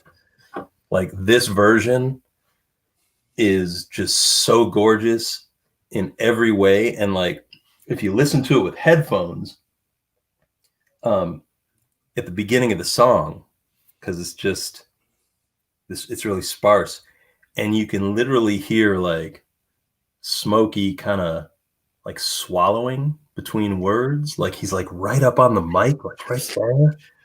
It's like creepy how intimate it is. Yeah, like you just hear him like right before he starts singing, you hear this little like he's just kind of like getting lunch out of his mouth, maybe like something like he's. But it's really about the cover. No, I remember you playing me that song, man. Last summer. Oh, so good. Yeah, man. It's wait, I have to mention this real quick. Stacy said about Pocket Full of Miracles. Oh no. After the champagne of bad album covers. She said be glad that album wasn't called My Naked Ass. Yes, I am glad. Actually, but it's Smokey. It's probably very creamy and beautiful in its own way. So that would have been a great cover. Smokey's Naked Ass. Available now at your record store. So, high point for literal album cover art. My dad's watching. Hey, Dad, what's up? We didn't mean to say anything bad about Smokey. We love Smokey. I should have worn my Rafa shirt. That's right. But good to sort of meet you. Yes, Blanco, you raised a fine child here. So my favorite literal album cover art, and possibly my favorite album cover of all time, because it's literal but done so beautifully and so artfully. You know where I'm going with this? I believe I do, and right. And go. You say you mentioned it. Go ahead. Bobby Bland, Two Steps from the Blues. First of all, if you don't know this album, it's perfect, right? Yeah. Like there's crucial. I mean, there's nothing wrong with it at all. So album's called Two Steps from the Blues. Okay. So hyper literal album cover, but look at that. Look at that. 1, 2 steps, and then what's behind that door? Oh shit. But look, 1, 2 steps, but this building he's standing in front of is painted different shades of blue. Like the man is literally 2 steps from the blues. And they like arranged this photo, like they took it high concept. They didn't just pay an illustrator to like, do 2 footprints and then something blue. Like they really took it to town, right? So and the door is kind of ajar. Yeah, that's my favorite. Door's open a little bit, so it's kind of up to your imagination. What's mysterious that door, right? Behind like, the door. Is like his woman in there with someone else, and he's about to walk in, and he's 2 steps away from seeing what's up behind that door.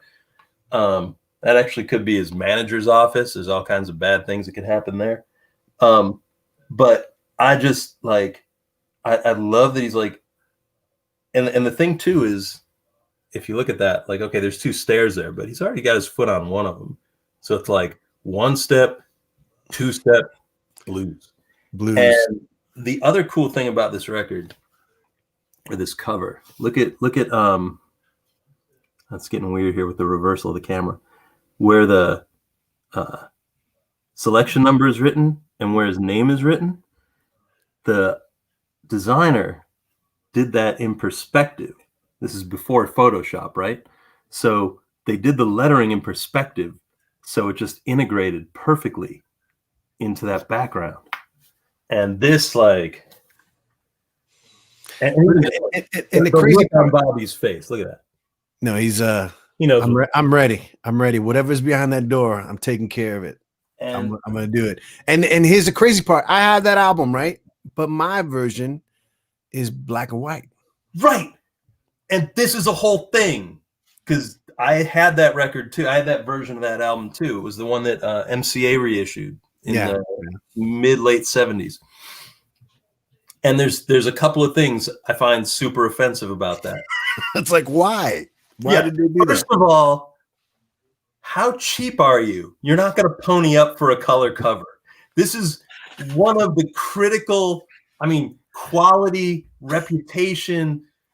Even at the point they reissued it, Bobby Bland was a bigger name then than when the album first came. Like, this album sits up there with the best of the best of the best, and you're going to reissue it and like, we could save like 3 cents a unit if we do black and white. But the album's called Two Steps from the Blues, and it's not. He's now 2 steps from the grays. 2 steps from. And not only did they do that, but they got rid of this. They changed the typography, so it no longer was the beautiful handlet. Like, it made me so damn it. Like that's like, I don't think people get it now, because like now, like, older music is treated with a bit of respect, right? You get these like fancy deluxe reissues, and they have bonus tracks, and they're all nice and everything. But like back in the 70s and 80s, old music was treated terribly. Like, they would reissue it in just the cheapest, crappiest way possible. It sounded like crap and it looked like crap. And that version of Two Steps from the Blue, it's actually not a bad sounding version of it, but the cover art just infuriated me because it was so perfect before, and it was just clear that nobody who was involved in the process of putting it back out cared in any way about the record. It was just like, no offense to Truck Stop Mixtape, but like, that's what they were making it for. It's like a truck stop purchase. Completely. And I guess it looked good on cassette, maybe. Doesn't everything though? Cassettes were the great equalizer. What do you mean you're cutting off half of the artwork? As long as the spine had the type big enough, that's all that mattered to people. That's all they saw. I'm gonna flip this a little bit. I'm gonna play something I put together this week. I had recorded this song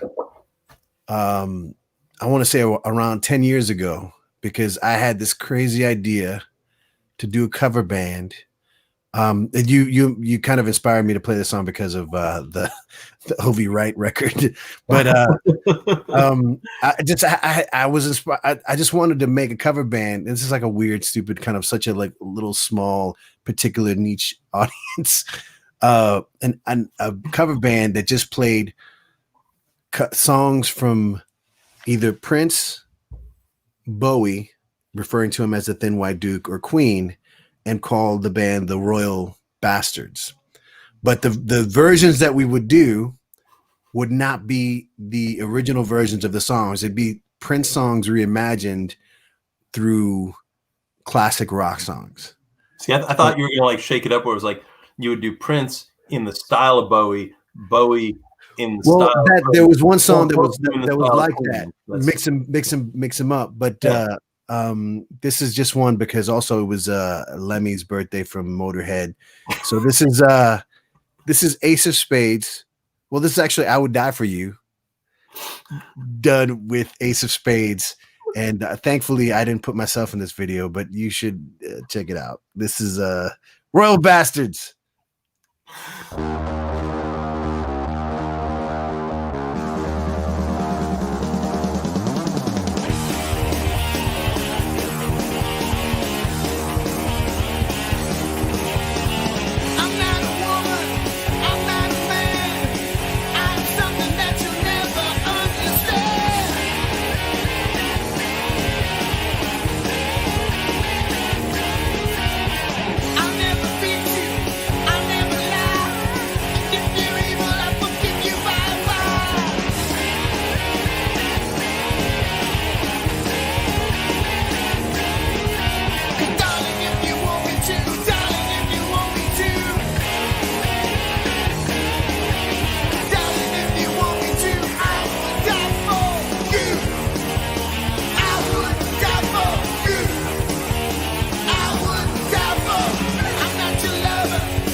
That's fantastic.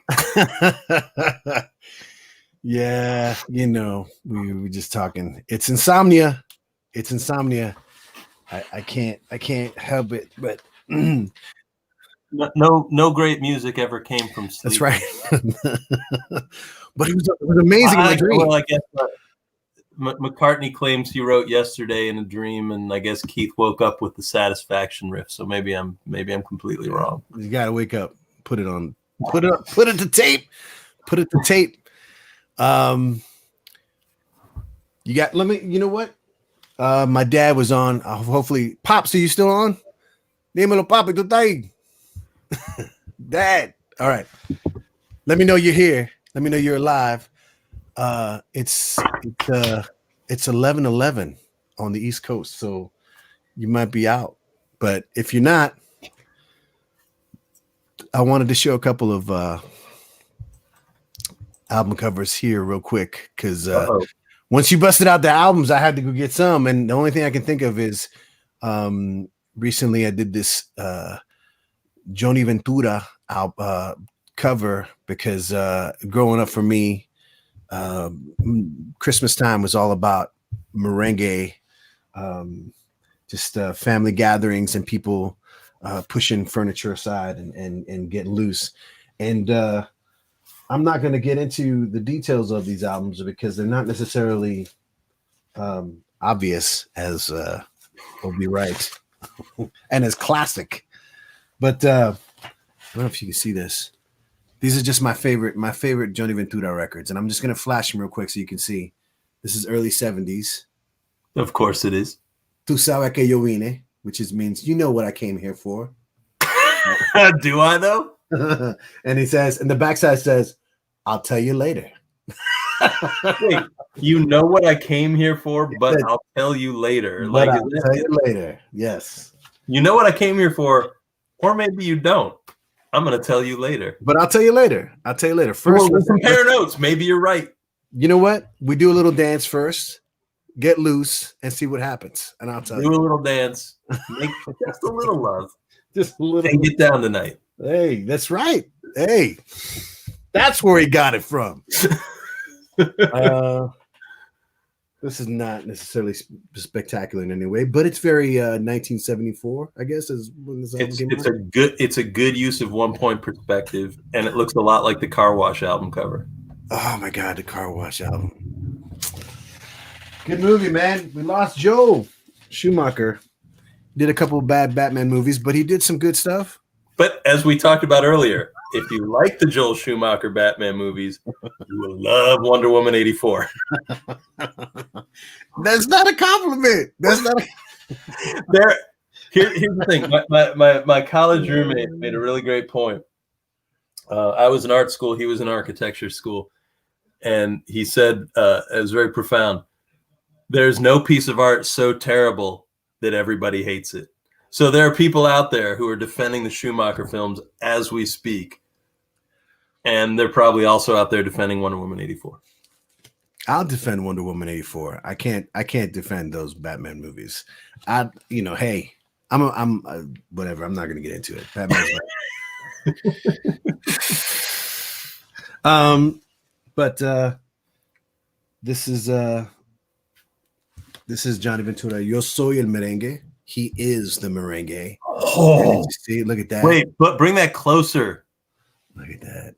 What is happening with it where his pants should be? What is that? Well, he's like a tree trunk. Yes, he is. He is growing from but it's two separate tree trunks coming together to form him. Yeah, and that's a little perverse, ain't it? It's like a little weird. It's a beautiful. Yeah. Two sides. It's, you know what, actually it makes a lot more sense now that you say that, because this island of Hispaniola, it's two sides. It's Haiti and Dominican Republic.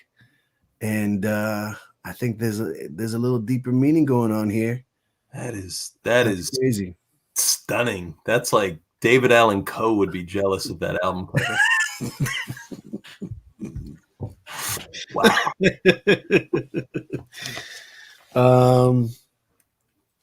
This is just a typical late 70s 80s cover. Who is she? Do we know? Maria, I guess. She's Maria, and she inspired at least half of this album. Wait, zoom in closer, because from a distance the look on her face is disturbing. No, that's all right. That's all right. She's okay. From a distance it looked like she was very concerned. No. Maria's good. Everything is good. Everything was done and consensual. It's all good. And then of course there is my favorite, and I think that Prince took this idea from Johnny, but there is Johnny. Oh, flying high. That's majestic. Look at that. Wait, is that a photo of him like pasted to the illustration, or is that an illustration? No, it's very much a drawing in the style of you ever see those like Polish movie posters? You know what I'm talking about? It's kind of looks like Star Wars, but it's very So that was his attempt to kind of look like Clash of the Titans.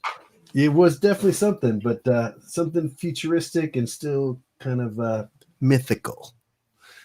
So those are my picks. I just had to reach for something real quick because I was so blown away by O.V. Wright. Yeah, that album cover is really hard to top. Let me play something real quick. This next cat, I think I want to introduce you to him because he's this whole show was kind of dedicated to 2020 and people who are staying creative and doing things. And Fernando Perdomo is a guy who's I want to say he's released 5 albums this year. Let me see if I can find this thing here. I want to share the screen. Chrome tab. Okay, so check this out. I mean, he's at least half of this page is stuff that he's done this year. Wait. Crazy eyes. Scroll down. Down. Hey, no, back up. Back a little Crazy bit. eyes. He's a very sought after session guy, and he runs a studio in Reseda. He was one of the players in that movie Echo in the Canyon. Oh yeah. Yeah, he was one of the guitarists there. And I kind of stumbled on him because I saw a post that a friend had put up, and it was him doing a cover of Rich Girl by Hall & Oates. An all guitar cover. And I was just like, whoa. But he put out an album this year called Yacht. And that was one of the, he did like a prog rock 3-album thing. He did a Todd Rundgren guitar tribute album. And he did this album called Yacht that I really, really dug because I'm a yacht rock freak. And this song, Mulholland Highway. Yeah, it's just what it sounds like, really. And to anyone who could kind of like master that sound today deserves an award in my book.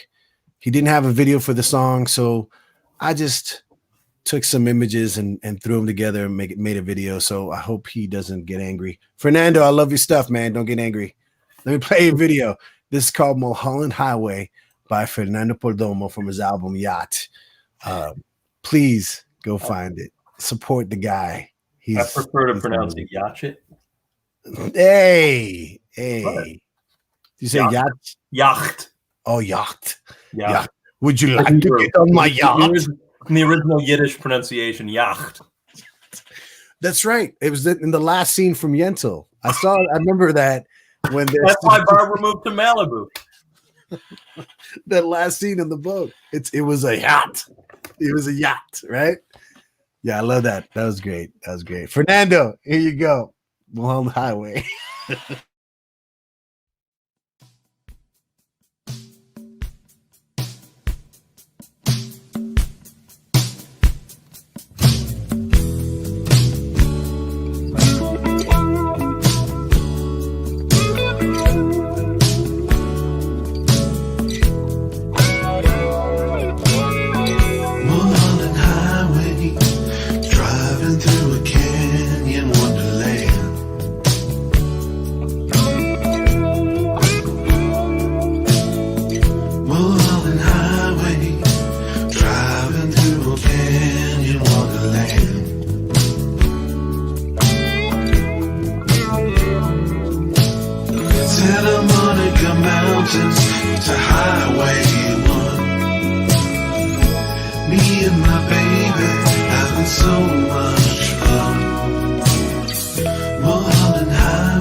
so much fun. Mulholland Highway, driving through a canyon wonderland.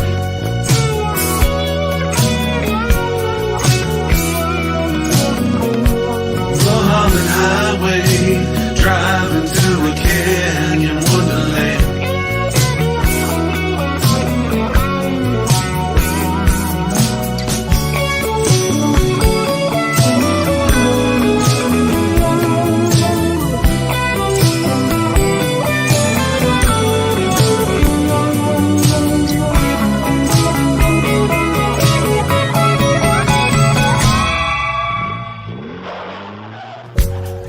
So nice.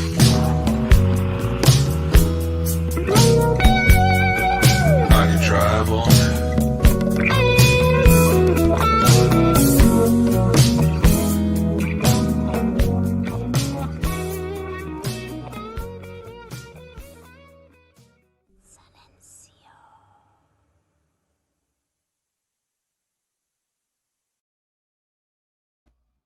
Fernando Perdomo from his album Yacht. That was breezy and It was, beautiful. you know what? You couldn't have said it better. Only, you know, if we were cruising in a car, you know, top down and sunny, whatever, Marina Del Marina Rey. Del Rey. That was awesome. That was awesome. I wanted to mention, because the theme tonight, I was just saying that it was just people who are staying kind of active and creative this year, because this year's been a mess, just to put it lightly, you know. And then we've had to kind of that is very lightly. That was just lightly. Do you know that Bill Withers Live at Carnegie Hall album? Yes, I do. And he's talking about the Vietnam War, and it's like the same thing. He's like it's just one big drag. Like, yeah, it's just one big drag. It's like my brother left-handed. Here we go. That's like 2020. Yeah, that's a mess. Yes, one big drag. Yeah, well, at points, it was, you know, it was a Bill Withers, you know, better off dead kind of year. But I feel like we you know, we're here. We are freaking here, man. We are freaking here, and I love that. You know, you worked on 2 amazing packages this year. You know, those Keith Richards box sets. They're it's art, man. It's art. The detail. It's the closest I get to it these days. Anyway. But you know, I feel like it's just it's you know, you've it's not just an album cover. It's an experience. It's like the whole, you could put all that stuff together, and you're pleasing the diehard fans in a way that they need to be pleased right now. You know what I mean? It's not just I'm flattered that there's a higher purpose here. There totally is, man. You know there is, because you know when you're a crazy fan, you will buy anything from someone, right? And even if it's just crap, right? And cynically they know that, right? Like, yeah, the most cynical know. And they don't, sometimes they don't care. Sometimes they're it's against their will, and it's a record company or whatever, blah blah. But sometimes you get the chance to, I don't know, experience this kind of thing where, and I'm talking about specifically when you showed me that album, that the box set, man, the tweed, I was completely, I know it's like a simple thing to kind of be freaked out about, but I was just like, all I thought was just like all my friends in all my years who were into Keith Richards in a way that was just like, oh my God, this is, you know, whoever thought of this? And it's like, this dude did. This guy right here. This guy, all the things, the guitar parts, the you know, the man, it's just just a reminder that whatever you're the lowest, whatever the times that you're feeling like, yeah, you know what, 2020, blah, blah, blah. You made some fool in Kentucky who's, had his put away some money and paid that extra for the super deluxe and got it, That to me is the thing where it's like, if like I don't think about how much they want to charge for this stuff, but if the people that buy it feel like it was worth what they spent, that's all that matters, right? Like if it's $50 or $500 or $10 or whatever, it's like if you get it and you're like, man, you know what's the best $10 I've ever spent on a record, or the best 100 or 5, like whatever. If you're going to charge, and the more you charge, the better, like the higher the bar is, the better it's got to be. Because if someone's going to drop, $100 or $200, I mean, that's crazy money, right? Especially now, because like you and I buy records, and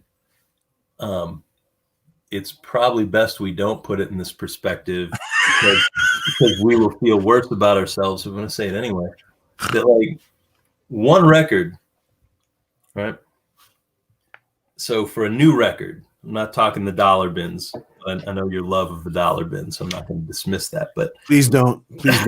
Nope. But a new record, comes out, right? And you're going to buy it. It's going to be $20 or $30. And when you think about that, that is the cost of 3 months of access digitally to every song ever recorded. And you're just spending that for one record. So you kind of got to make it worth people's while, right? Like it's like, I look at it like when you, not that we are advocating or endorsing drinking, but people who drink. This is tea. This is water. People who do drink, when you go to the liquor store, the expensive stuff looks a lot better. Oh yeah. Right? Like, because they know that. Like, they know that, like, you're like, they're like, if I'm really being honest, I probably can't taste the difference. But I mean, like, maybe the lowest to the low and the highest to the high. Like, it comes in a shiny box. Exactly. It's got a bow on it. But that's the thing. It sets it up. You buy the nice one, right? Like, you spend like real money on a bottle, and it's a beautiful bottle, and maybe it does come in like a wood box and everything, and there's a ritual, and you open it up and it's a thing. So like, by the time you taste it, it's like you've already been, like, you've read the cheesy story on the back of the box about how generations of, and there's always that like stupid hipster backstory, but you read the whole thing. So by the time you taste it, you're in, and like you're invested in it, which when you get like the plastic bottle of Popov, there's no story and there's no glamour. Like, you're there like pretty much just to get to the bottom, and the bottle's made of plastic. So if you drop it, it doesn't even break, which is again, kind of thoughtful packaging in its own way. But the point is, the stories come the next day. Yeah. The stories come third person. Someone else has to tell you what happened, which is even better. But it's that same thing. What do you mean, officer? What are you talking about? That guy doesn't even look like me. That security footage is in black and white, and I am in full color. But that's right. Yeah. But it's the same. Like, if someone's going to spend like 30, 40, 50 bucks or whatever on a record, it's the same thing. Like, you can use the cover and the package, and the whole thing should be the same thing, right? Like, it should set up the experience. By the time you like actually put it on and drop the needle, like, you're already kind of pre-sold. You've already got the whole thing. And then it's like, all right, I'm ready for this experience. Like, I've been slowly guided to the place I need to go. And that, like, I don't know, man. Like, I wish people cared enough to spend money to pay for this kind of thing, because this is what, like, This is what I would do for a living if you could make a living doing this. Is like that, like every record, like that time and that effort and that thought into, and it's like, it's kind of that thing where I think like a lot of like when people talk about like the best album covers of all time and everyone's got their favorites and stuff, and all those conversations, like 90% of the time, the cover really isn't very good. It's just good because of the association you have with the album, the experience and the memory. Yeah. So, or maybe it's a good piece of art, like a beautiful piece of art, but does it relate in any way to the music inside of it, or do you just relate the two because, like Revolver's Revolver, and you're always going to associate the cover with the album. You can't separate the two, but it's a horrible cover. It's creepy and ugly and has nothing to do with the music inside of it, but because it's Revolver, it's like fused in our minds. So it's like, oh my God, that album cover is amazing. It's like, well, no, but the album is, right? Yeah. And I mean, it's not Frankie Miller bad, but man, but you know what? I would. Was that Ringo on the cover with a smile like that? Come on. Oh my God! I was listening to that album the other day, actually, like just last week. The Frankie Miller or Revolver? Revolver. Okay. And Elias, who some of you met a little bit ago, came through to check. So he was plopped on the couch next to me, and he saw the cover and like he just went on like a 10-minute tear, and he was pointing to like every drawing, every photo of just how awful and ugly and this, like, who drew this? A 5-year-old? Like, well, no, it was actually this guy who's a pretty famous artist, and just tore it to shreds. And it's like you're looking at this ugly album cover, listening to like Here, There, and Everywhere, and it's like there's no, like, doesn't quite work, right? But that like ability to go in there and like make an album cover that just sets you up.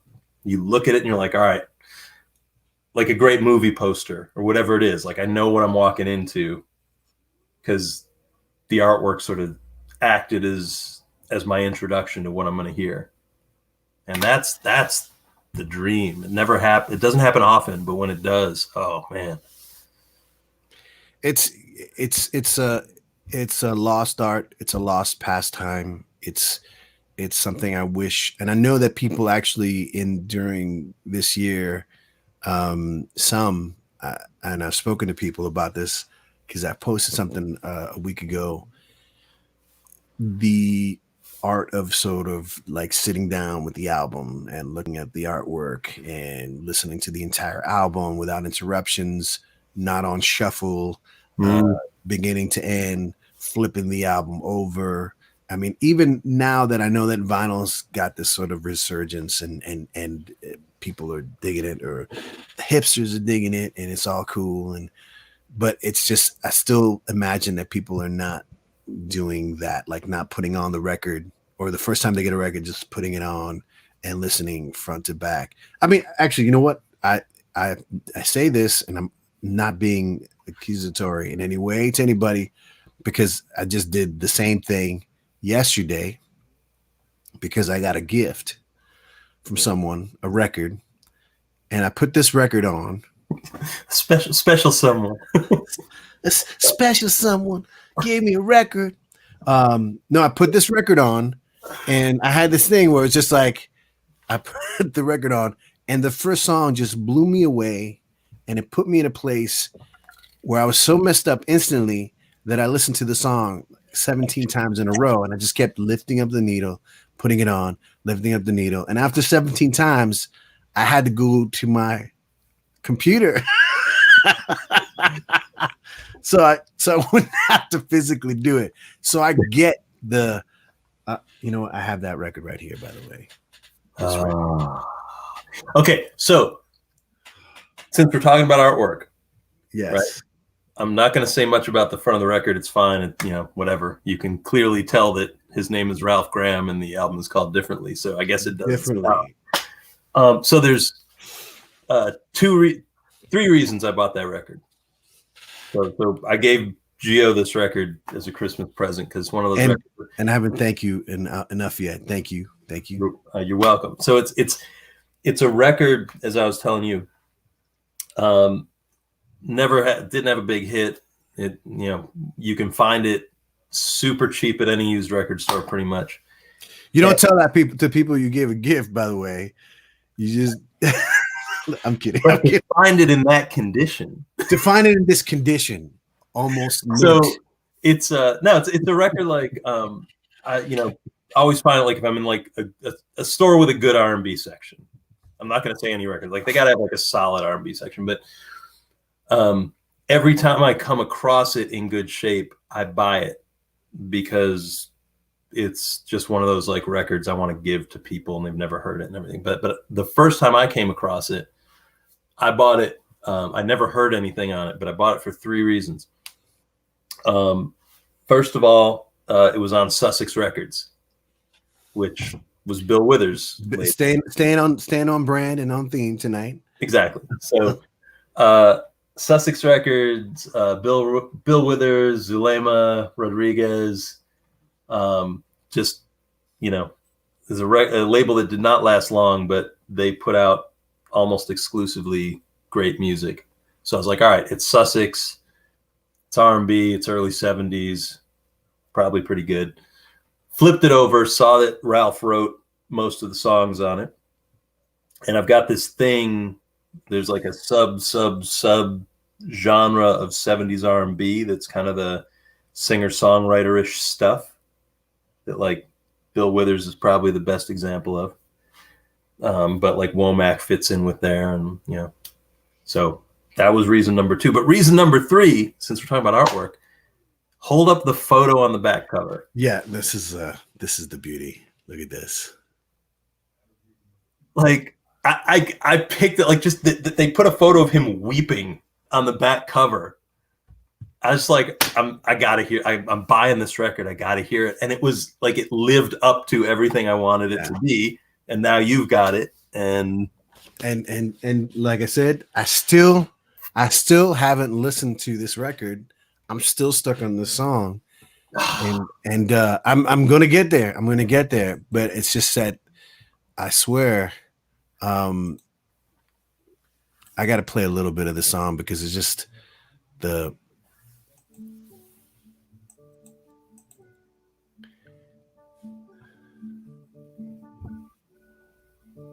I mean, at the beginning already, it just sounds like Bill Withers' first album a little bit. Yep. But then he goes into the da part, and it's like, oh wait a minute, this is different. It's like almost like Terry Collier a little bit in there, and people all around me trying to change their lives and do the things they like to do, trying to make it different so as not to be the same. That's the part that messed me up. As me and you. Got like some Roberta Flack in there. Young folks, what are those chords, man? Like, what the hell was he thinking? Searching for the center of their circling life. Some trying to make me different, like the daytime difference with them. It's like a show tune almost there, right? It's theatrical. But then it's like he opens up. Sugar sometimes, honey. But then he starts preaching right here, which is great. But that's not all of me. This is the. I smile when I'm happy. Yeah. And the tears that come with pain just flow instinctively. All right, this goes back to the back cover. The back cover is the photo of the tears flowing instinctively. Like, and oh, but this, you're done. Oh my God, man! I'm sorry. That just that the change before the chorus, because once he gets into the chorus, it's like you're like, you don't know where it's going, and then it just sits here, and it's such a like a fake out because it sits there, and and the line is such a fake out. It's like, I take cream in my coffee, you know, sugar, Sometimes honey. sometimes honey, and it's like very casual, right? Yeah. But then it's like, and I smile. It's like, oh my god! I was just like, okay, instant top 10 of all time songs. It really freaked me out, man. I was just like, okay, so Mr. Graham and Mr. Gorman, I will get to the rest of this album, but first I need to kind of like, I need to keep breaking this song down more because it's just one of those things. It's like, for me, when, you know, people talk about what are the things that affect you with a song in particular, like just like not necessarily the artist or an album, but with a song, how do you know it's a song that you love or whatever? And it's just like, it's just, you can't get too scientific about it. You can't get too, you know, you can't be try to be all whatever. It's emotion. Are you trying to tell me an algorithm has not unraveled what you like about music yet? You know what? I'm gonna say this, and my kids are watching. Fuck you, Pandora. No, there is no algorithm that understands emotion. There is no intelligent, artificial intelligent life form that will ever. They might break down thematically, scientifically, whatever, but they will never know because everyone we were talking about this year. We're talking about it hasn't been an easy year, and we're talking about everyone's feeling their struggle and their despair and their sorrow and their weirdness because of what's happened. And it's hard to kind of like open up to that sometimes or admit to it because you feel like, oh, wait a minute, you know what? People are dying. People are dying, and people are being ignorant, and people are being violent and offensive and race. It's like so many just things that want to make you want to just either curl up into a ball and just shut down, or go the other way and get ballistic and start, you know, chopping heads and being like, you know what? We don't need you and your racist BS. But off topic, I'm just going off on another thing. The thing that comes back to for me for the song is the emotion. It's like what you know, I just let it do what it does, and I let my goosebumps be the judge. I let my heart be the judge. I let the, you know, how my neck feels, like the back of my neck, or you know, whatever. And this song, those chords, the chord changes before it, and I know that it's just like whatever real musicians out there are going like, oh, it's just a, you know, C minor flat. And for me, it's just like, it's magic. You know, magic. And then it goes to, and I love how it just like, you know what, guys, he settles into the chorus, and it's almost like he's saying, you know what, guys, I didn't mean to trip you up there. I'm a soul singer. This is what I do. And then just when you're like, get comfortable, he goes, I smile. It's like, and it's like, boom. And that's it. And I'm done. Wrap it up. Close shop. Is like, there's a couple of things. I don't think I've been able to break it down completely scientifically, but there's a couple of things I know that always get me, like that always get the goosebumps, that always like that sell me on a song. And this song does both of them. Well, so one is like, I'm a sucker for timing, especially like a singer, like just that like hang back, you know, where you don't start singing when everyone's expecting on you the to. One, or yeah. Just or like everyone's ready for the chorus, you're gonna let it hang for a second and then you jump in. And that's like when I was talking about the Smokey version of Something You Got and Something by the Beatles. Like that's, he like Smokey's just masterful with that, where it's like, yeah, he like the song kind of carries forward, not even like a beat, but almost like a measure sometimes, and he'll like drop in and it all makes sense like that. every time, and I'm just a sucker for that kind of timing. And then the other thing this song does really well that I'm also a sucker for is that like great, especially with soul singers, man, like I hate those singers that just like come out of the gate at 10. Yeah. And I mean, it goes across any instrument, really. Totally. I'll be back. And it's like, you know, people who just kind of just come off, and whether you're a guitarist, a drummer, or a singer, and it's like you're coming out like blazing. It's like, yeah. And with singers, like I'm more critical of singers than anything I listen to. Like I'm such a sucker for singers, and like you gotta earn that climax, right? And so like there's a lot of singers like I just can't stand because they just cut, you know, like I was never a Zeppelin fan. I love Robert Plant's new stuff. all right, hold on, good night. Let me just wrap this up right here. I'm gonna close this off. Okay? like when I listen to Zeppelin, the thing that will always get me is that like Plant was like right out of the gate. It's like Jesus, like same issue. Whereas like with what Ralph does in that song, or like I think the master of it was Teddy Pendergrass, right? Teddy would he would start smooth, and everything was okay.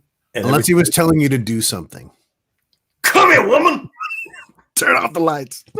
but even that song, like if like you listen to Close the Door or whatever, like it starts like kind of like it's smooth, it's easy, it's like he's soft, but by the time the song's over, he's fucking pummeling you into submission, but it builds and it builds and builds and you earn it. And Ralph does it in the song where like the first bit of the song is he's singing with this like kind of little bit of vibrato in his voice, a little tremor. It's like he's got a folk voice going. It completely. But then he hits that like I smile when I'm happy, and it's like, oh, and that's where it grabs you. Yeah, right? He just switches gears, and that kills me every time. But it also has the timing thing. Yeah, no, and there's like this the end of the chorus too. It's like it's such a weird thing because normally right at the chorus would end in some sort of refrain that says the song title or you know mentions whatever the theme is, and then a nickel and a nail is on here and goes into the next verse or whatever it goes into. But how he ends the chorus is just unexpected. Yeah, and the whole song just hangs there for a second. And then there's like, and the differently. Boom, boom, got it again. It's like, oh my God, this is what is, you know, and man, I'm just, dude, I'm recreating it in my stupid ass way, and I'm getting goosebumps just talking about it. And again, it's like, it's the kind of thing. I'm gonna look into the camera and say this. If you know about any kind of music, if you know about any kind of art, if you know it could be a book, it could be a painting, it could be, you know, something that somebody else doesn't know, share, tell somebody about it, because we need light.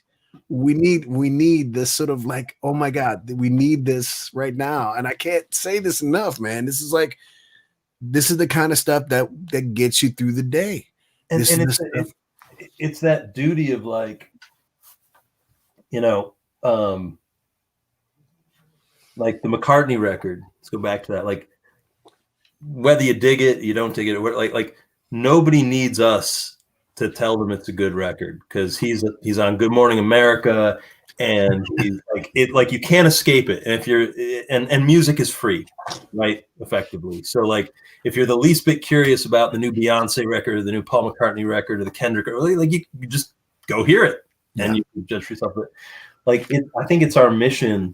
If you're like deep into anything where it's like you heard something that didn't get any attention, that's our duty, right? Like that's the stuff you got to share.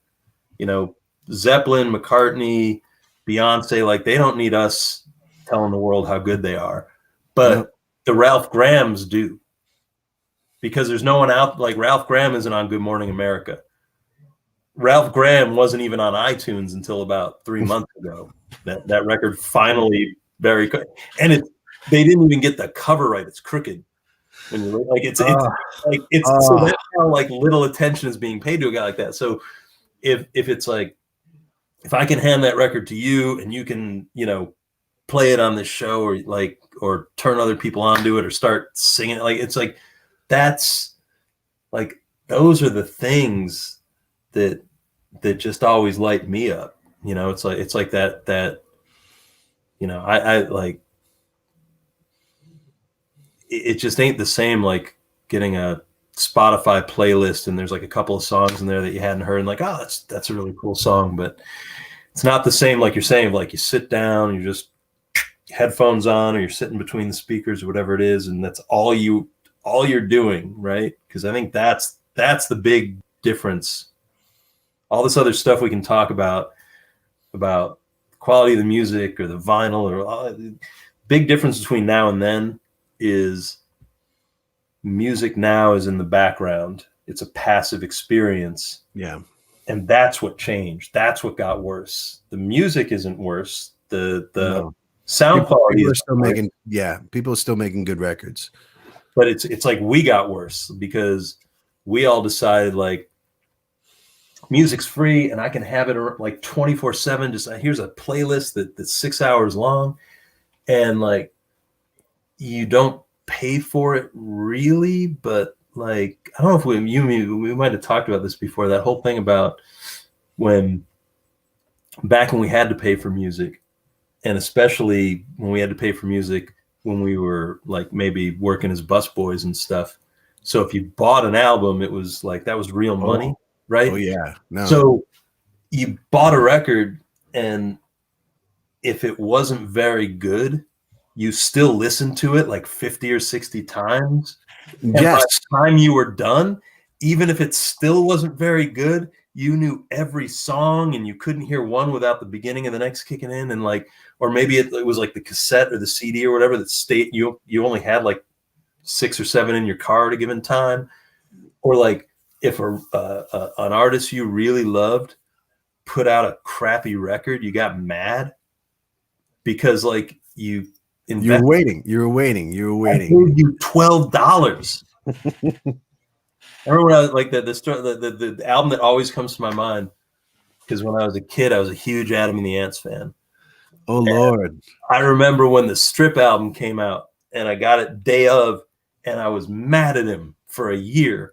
I was like, how dare you make this record? Like this is fucking awful. And I borrowed money from my grandmother and made her drive me to Harmony House.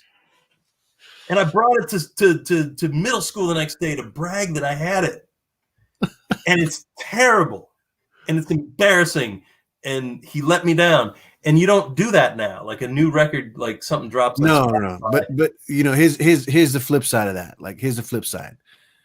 For me, that's the album how I discovered Adam Ant. See, but also there's no record you don't like. That's true. That's the difference between you and me. That's very true. That's very true. And it's it's a curse, actually. It's a curse. But yeah, no, I mean for me, it's like that's how I discovered him. I mean, that for me, like that's not true. So you listened to Strip and you thought, I want to hear more from this guy? Yeah. Wow. Yeah. Yes. Interesting. Yes. But I'm also addicted to the 80s. For you. What's that? I thought Apollo 9 would have been the album for you. No, I love that album.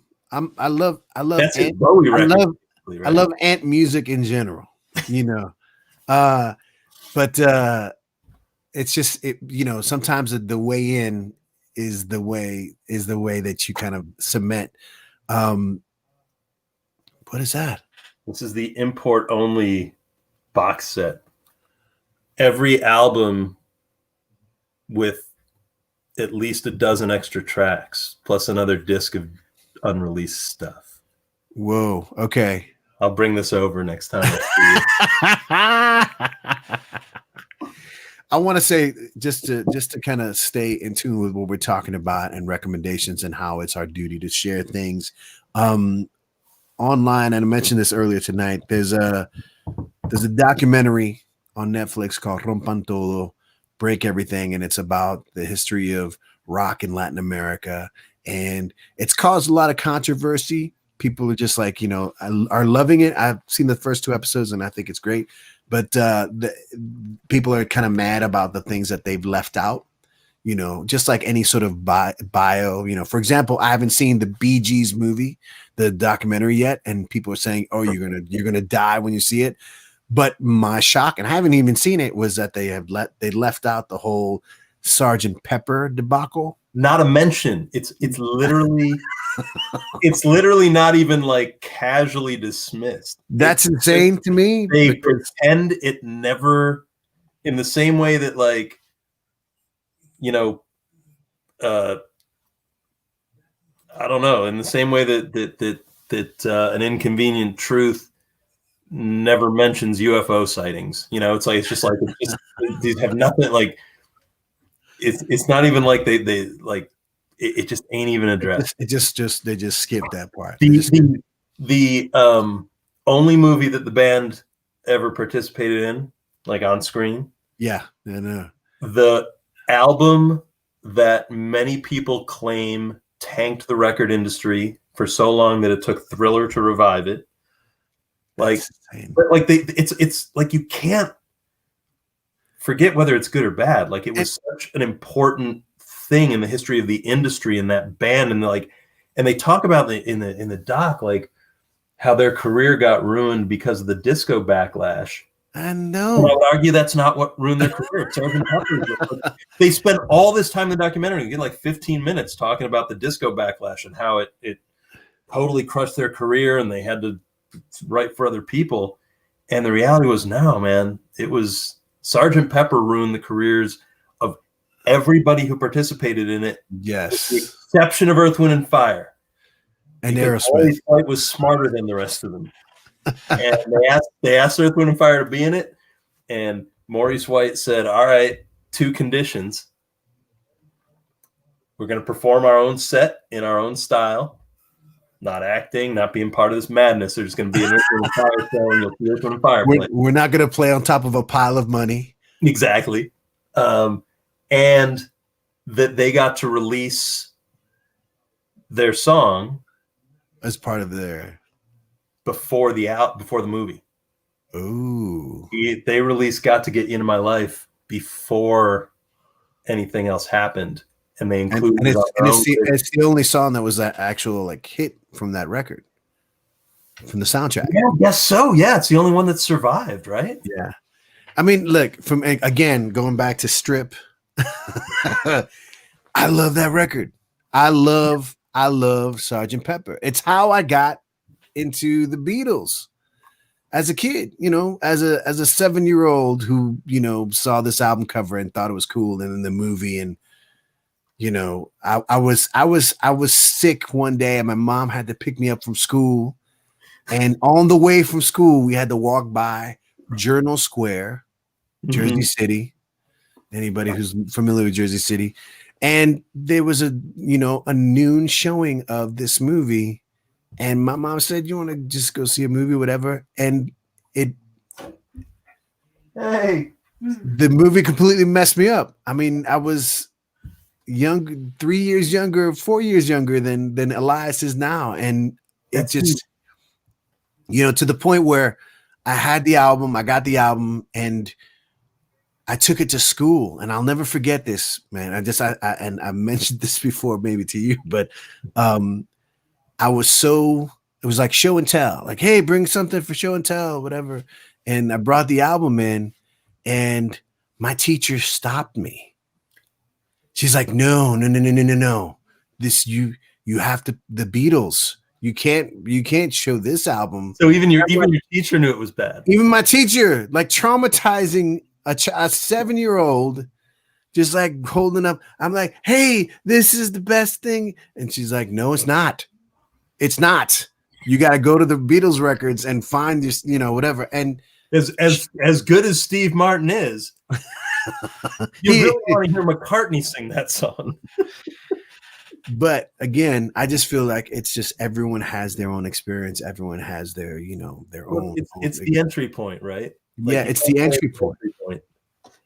I wanted to say this a friend online, Mr. Jesus Olvera, was talking about the documentary Rompan Todo, and he said he started saying a series of things where he was just like series of posts where he was saying like, well, if so and so isn't mentioned in Rompan Todo as the best of this of all time, then I ain't watching it, kind of thing. And it turned into almost like a hashtag kind of thing, right? Right. And he was very kind to me, but he mentioned one artist as being the best rock en español writer right now, songwriter, and I was just like, I'd never heard of him, and I reached out and I listened to this guy's music, and I was just like, okay, I really dig this guy's stuff, and I talked to him, and he's like, cool, play it, and I'm like, I'm playing it now. I want to play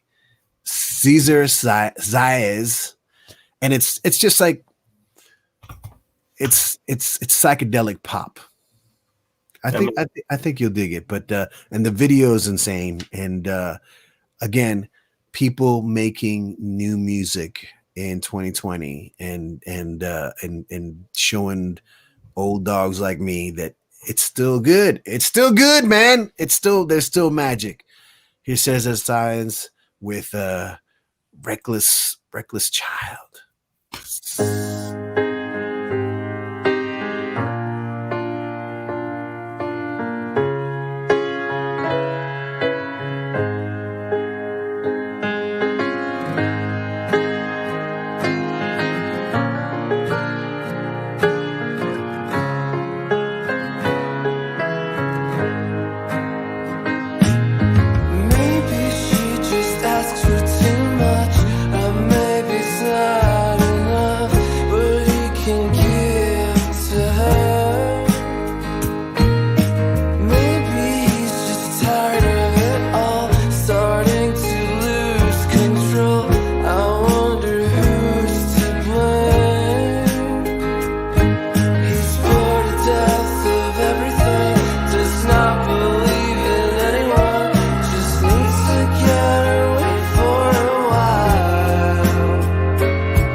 Might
Mr. Cesar Size, Reckless Child.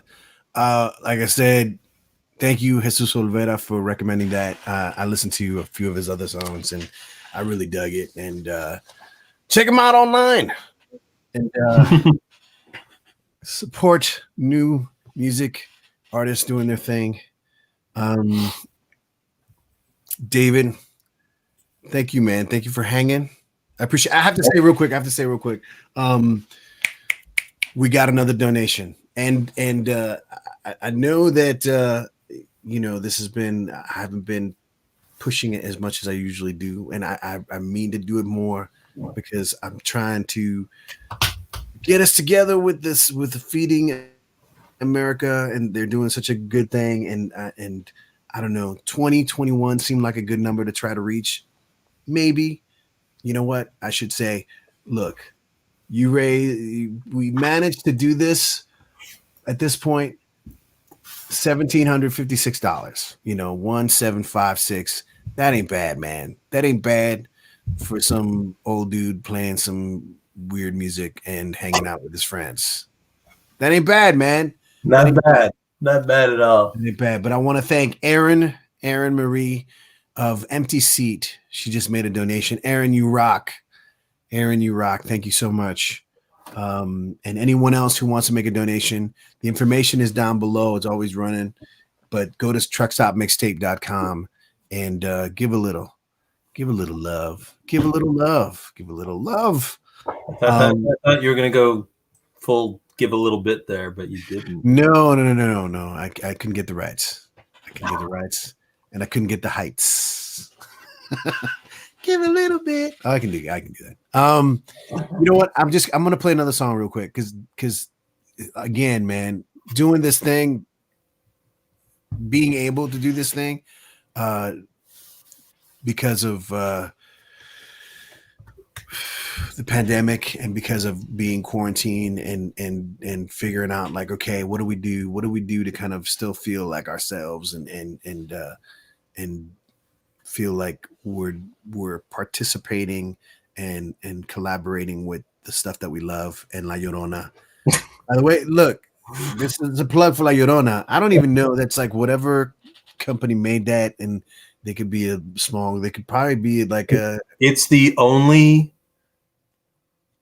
female tequila distiller. Okay, so officially we are sponsored by La Llorona.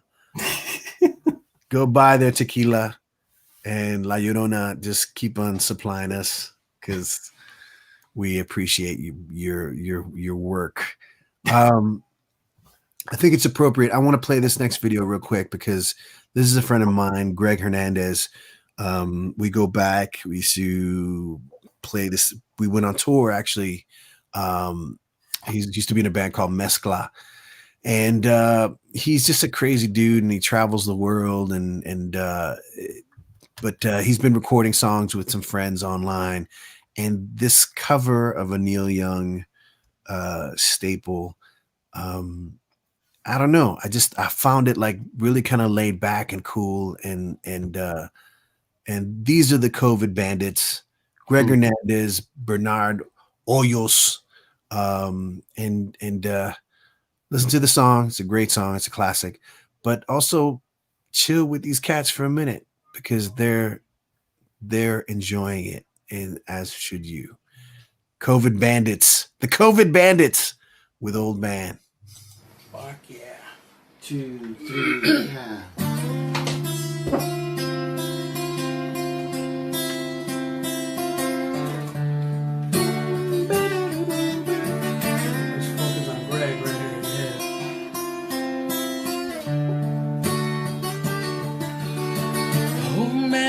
Look at my life, I'm a lot like you. Oh man, look at my life, I'm a lot like you.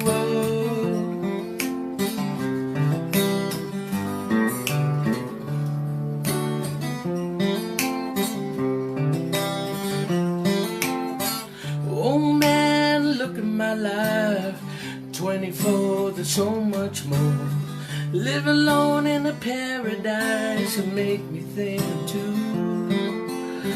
Love lost such a cause. Give me things that won't get lost, like a tone that won't get tossed. Rolling home to you.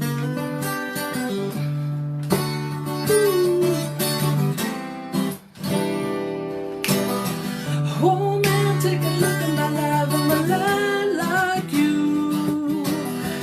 I need someone who love me this whole day through. Oh, look in my eyes and you can tell that's true. Ooh. Yeah, Greg. You guys gotta sing with me. Lullaby, look in your eyes, run around the same old town. Doesn't mean that much to me, doesn't mean that much to you. Oh, I've been first and last, look how time goes past, but I'm all alone at last, rolling home to you.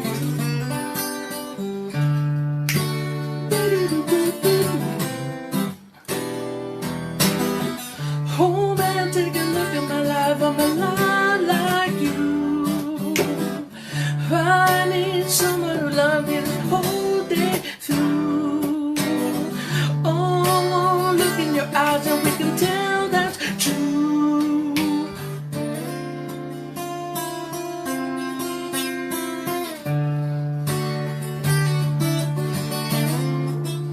Yeah.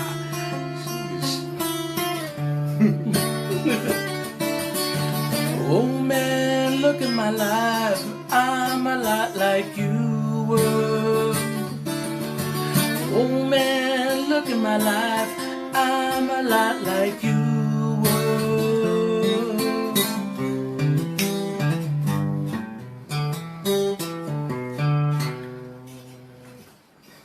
Yeah, Greg, thank you for playing one of my favorite songs. That was fun. Right on. Thanks for everyone listening. I hope everyone's having a good night and making the best of it. Yeah. Cheers. Cheers, mate. Cheers, mate.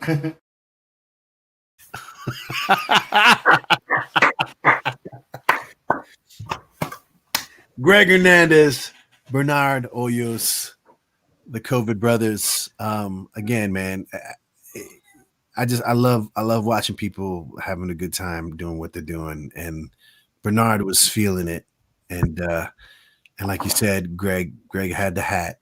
Greg has the hat, man, and also the best part of covering Neil Young is. I'm not gonna say it because it's not me. I didn't say it. But I like it. Those are not my words. So I can't fully live that truth. It's not mine to live. But that was Greg Hernandez and Bernard Hoyos, the COVID brothers. I want to play another song real quick, man, because, and again, thank you for hanging with me. This has been Truck Stop Mixtape, the last one of 2020, playing songs and videos and talking to friends about, this past year. And this next song is something, it's my favorite song of the year as far as artists who are just doing their own thing. And this guy named Cuervo Perez, who I've always admired, another guy, old school cat friend of mine from the rock and español scene. He was in a band from San Diego called MIW. Then he went solo, and he's always put out really cool stuff. An excellent album he put out in 2014 called Pájaros en la Bruma. That's just like old school Beatles, Badfinger style, really more Badfinger. He's just like that's his vibe, and he hadn't put out something in a while. I'm coming back, camera, and he put this song out a couple months ago, and I was just like, I reached out to him. I was like, man, again, I'm hyping up the song.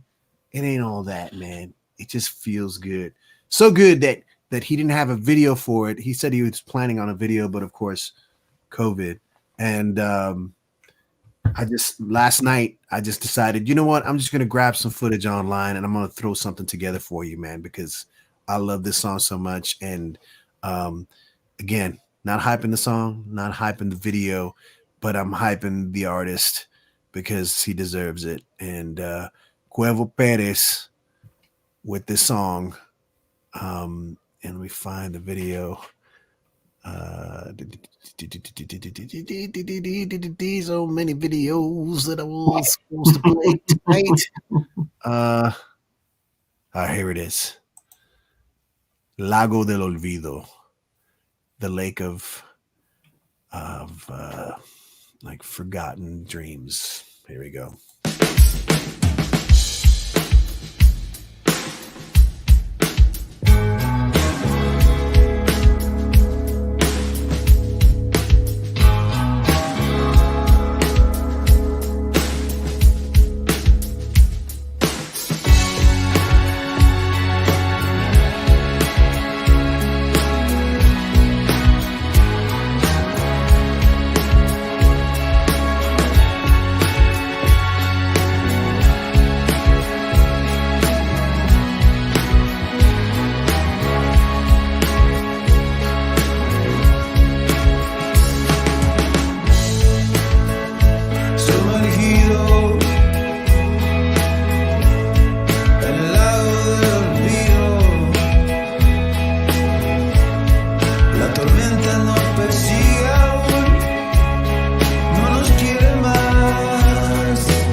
Cuevo Perez, Lago del Olvido, brother. Great song, man.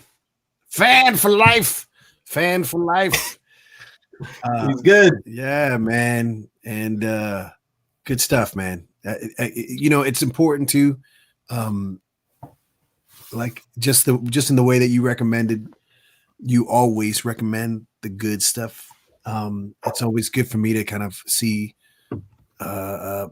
compatriots, other people, friends and friends of friends, acquaintances, just doing it, making music and making good stuff, man, because it just reminds me that it's possible. And if it's just like, if their stuff is just affecting a person like me who's whatever casually listening to new music, I know that there's always a possibility to affect someone else with what I do, and it keeps me going. So Cuevo, brother, thank you. We will be working together soon. I know it. I know it. I want to wrap things up. I know that I promised to play a bunch of other videos, but man, I can't go on forever. We can't be going forever here. I believe that Facebook might have cut us off.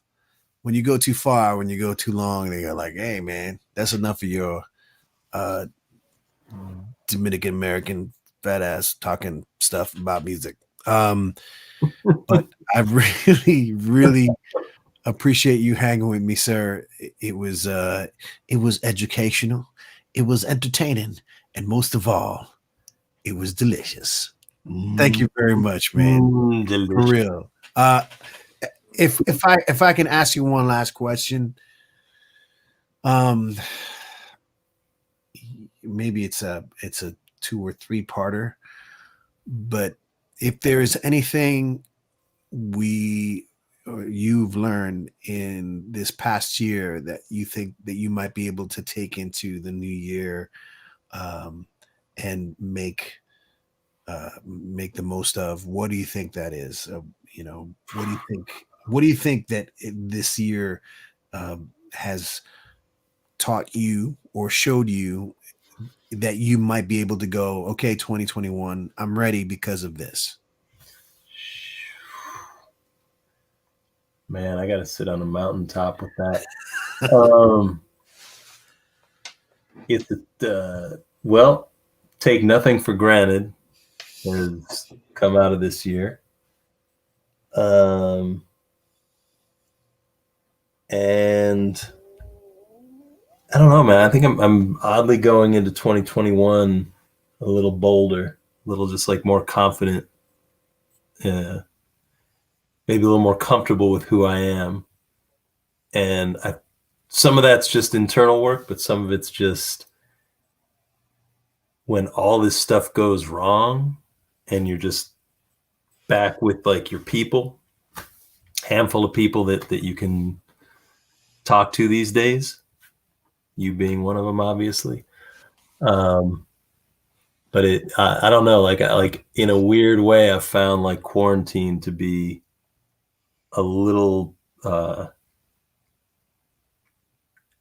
more self-empowering in a weird way. Like it's like just not being out there and not like having all the distractions we normally have. I don't know, spent a year going deep inside and found out a lot of things. I think I'm going into next year a little more secure in who I am and what I want than I might have been this time last year. So we'll see if that's a terrible mistake or not. We'll have to regroup. No, I think it's going to be. I think it's going to be a good thing, man. I got a laptop and Wi-Fi. I'm doing all right. I think it's going to be a good thing, man. I think it's going to be a good thing because it's like, I feel like this year has given us a chance to catch ourselves, to kind of like, hey, I remember you. I remember this crazy person. Yeah. And I believe that now with what we've learned through the years and hopefully with our wise ways, we might be able to use that, like you said, be more bold, be more self-assertive and just, hey man, this is I don't want to say like this is our time, because it's always been our time. Yeah. You know what I mean? So it's like you just gotta like, if this is true, if what we're talking about and what I'm saying is true, then if we do this next year, like maybe I will have the Stones to play a song, like actually like perform, but I'm not there yet. You know, I'm not there yet either, man. I'm not there yet. I've seen you on stage. You've been there. But yeah, but we'll see. But that's but I think some good, we're the lucky ones, right? Like we can look at this year and say some good's come out of it, because we're still alive. Our families are still safe and healthy, and we're still working right now. But I think we're also lucky in Topanga because it's not much different. Like out where we live, we don't look out our window and see, what people living in cities see, right? Yeah. So it's been a little easy for us, and I think, with the exception of your live gigs, we've both got a little bit of like, yeah, we're kind of okay being at home, with our record collections and just not being interrupted. But man, I learned I dig my family a lot. I already knew that, but like that's like the thing I'm coming out of this. Like, there's going to be a time where everyone's going to be talking about how jacked up 2020 was, and they want to forget it and they want to erase it. But I did no traveling for work, so I was home every night. I tucked my boy into bed, sat and read with him every night.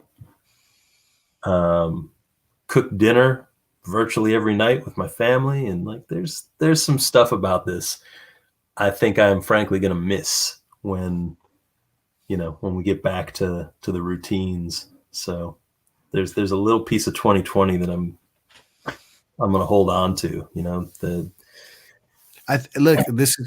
Here's the thing, man. Everyone talks about the new normal, and I think the new normal is going to be trying to take these things that you're talking about, the best of this past year, and trying to incorporate them more into our daily lives. And I believe it's just being more present. It is, man. I've been on a big purge this year. I've like sold off a lot of stuff that I got that you'd sit around and like, why did I buy this? I don't need this. And it's just a lot of like kind of getting back, like when there's this much misery around you and this much uncertainty, and you don't know what 6 months from now is going to hold. Like, I think it does kind of get you thinking about like what actually matters here. Like, what do I need, and what don't I need? Yeah. And yeah, man, I'm kind of coming back around to getting the stuff out of the way that doesn't need to be there. So clean it up, sweep it up, take it out. It's garbage day. Follow me on eBay. Homespun Soul for the best records you can find anywhere online. I don't want you to follow my Instagram. I want you to follow my Craigslist. Follow me on Craigslist. Got special, one of a kind Lewis Taylor. Who wants 300 copies of Lewis Taylor's Stoned? It's so good, you got to listen to it on 300 different CDs. Actually, my house is being held up by the Hacktone Records catalog, which is stored underneath the house. There's literally about 10,000 CDs under my house. Because when the label went under, I got this phone call from somebody at Warner Music Group, like, "Hey, we've got your stuff in the warehouse, and we can either like grind it and get rid of it, or we can deliver it to you." And at the time, I was like, yeah, no, I need that. And this is a true story. So it's before I lived in Topanga. We lived in Mar Vista. And so I get the email, the day before, the truck, because it's being trucked from a warehouse in, I don't know, Cleveland or something. Or Terre Haute, Indiana, I think is where it came from. Terre Haute. So I get the notice that, okay, it's going to be there tomorrow, like whatever. So truck pulls up, big, serious truck, and they bring out, it's like 2 pallets of the discs boxed up. And I go outside, and this is like face to face with the abject failure of my record label. Like, this is like the last, like the money's gone dry, the label drop, the distributor dropped us, and it's like they're just dumping this stuff in my driveway. And so it's like I go outside to meet the truck, and the truck shows up, and I'm just like, oh man. Like, and at that moment, the Google Maps car drives by. Oh my God. And for about 3 or 4 years, if you looked up my old address in Mar Vista on Google, the Google Street View was me like this in front of the truck with the guy unloading the CDs. So my face is blurred, but it was me. Yeah. In like just that moment of just confronting your failure. It was fantastic. So great motivation. And all those CDs are now underneath the house here. So anyone who donates tonight can have 100 copies. Yes. Of any CD from the Hacktone catalog. Yeah, and I was gonna say in the same beat, every band that I've ever been in, I've got plenty of those CDs. You wanna view on Apache CD? I got a view on Apache CD for you. You want a shoe show CD? I got a shoe show CD for you. I think, Gio, you and I got to set up a little record shop the next time they do the Topanga swap meet at the TCC. We'll just, man, if people walk by, it's like, hey, what is this? What is this? Hey, I'll sing you a song right now. I'll play it for you live. Please take it. But again, man, thank you so much. This has been a blast.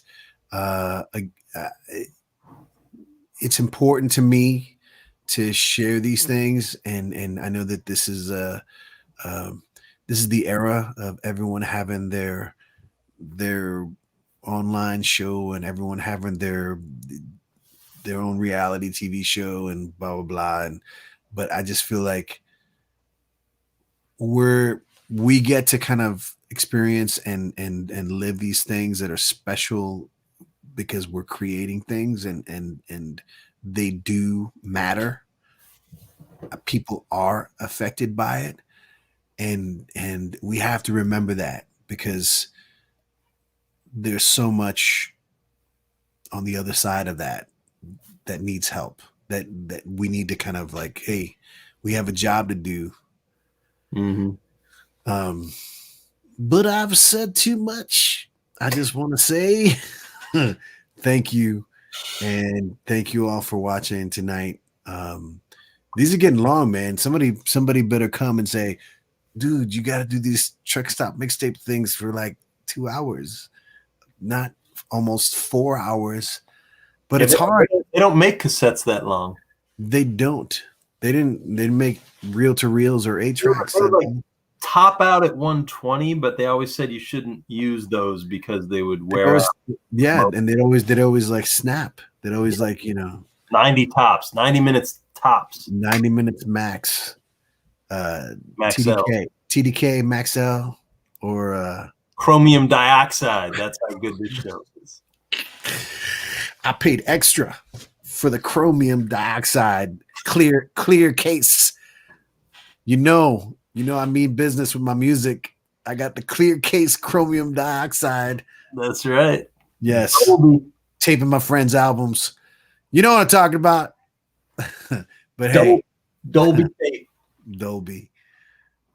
This has been wonderful. Remember, 2020 has been interesting at the very least, but we're here at the end of it, and we're about to enter 2021, and we have to continue doing it with appreciation for all the people who are doing all the hard work, and love for the people around us who still give a damn, especially our family members.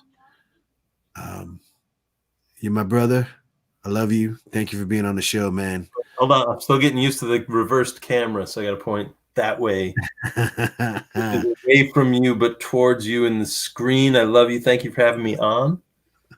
We're doing this again. I just thought today that on Saturday, I want to sort of like, I can't like reach over and hug you like that. If I do that, hold on. If I do this, go ahead. And then we have to like lean in. No, just put your hand, put your hand across like this, like good. Oh wait, wrong way. Right. Wait, hold on. Wrong hand. Oh God. So on the show for Saturday the 23rd, I'd like to do a little tribute to Neil Diamond because it's his birthday on the 24th. Ooh. So maybe we can talk again because I know I have a deep and abiding love and history with Neil Diamond. Then it's set. January 24th. And if you have an acoustic guitar and can hit A, D, and E, just switch up the order, and you've got like 8 of his biggest hits. Cherry Cherry and Thank You for Nighttime, and even half of that Rick Rubin record.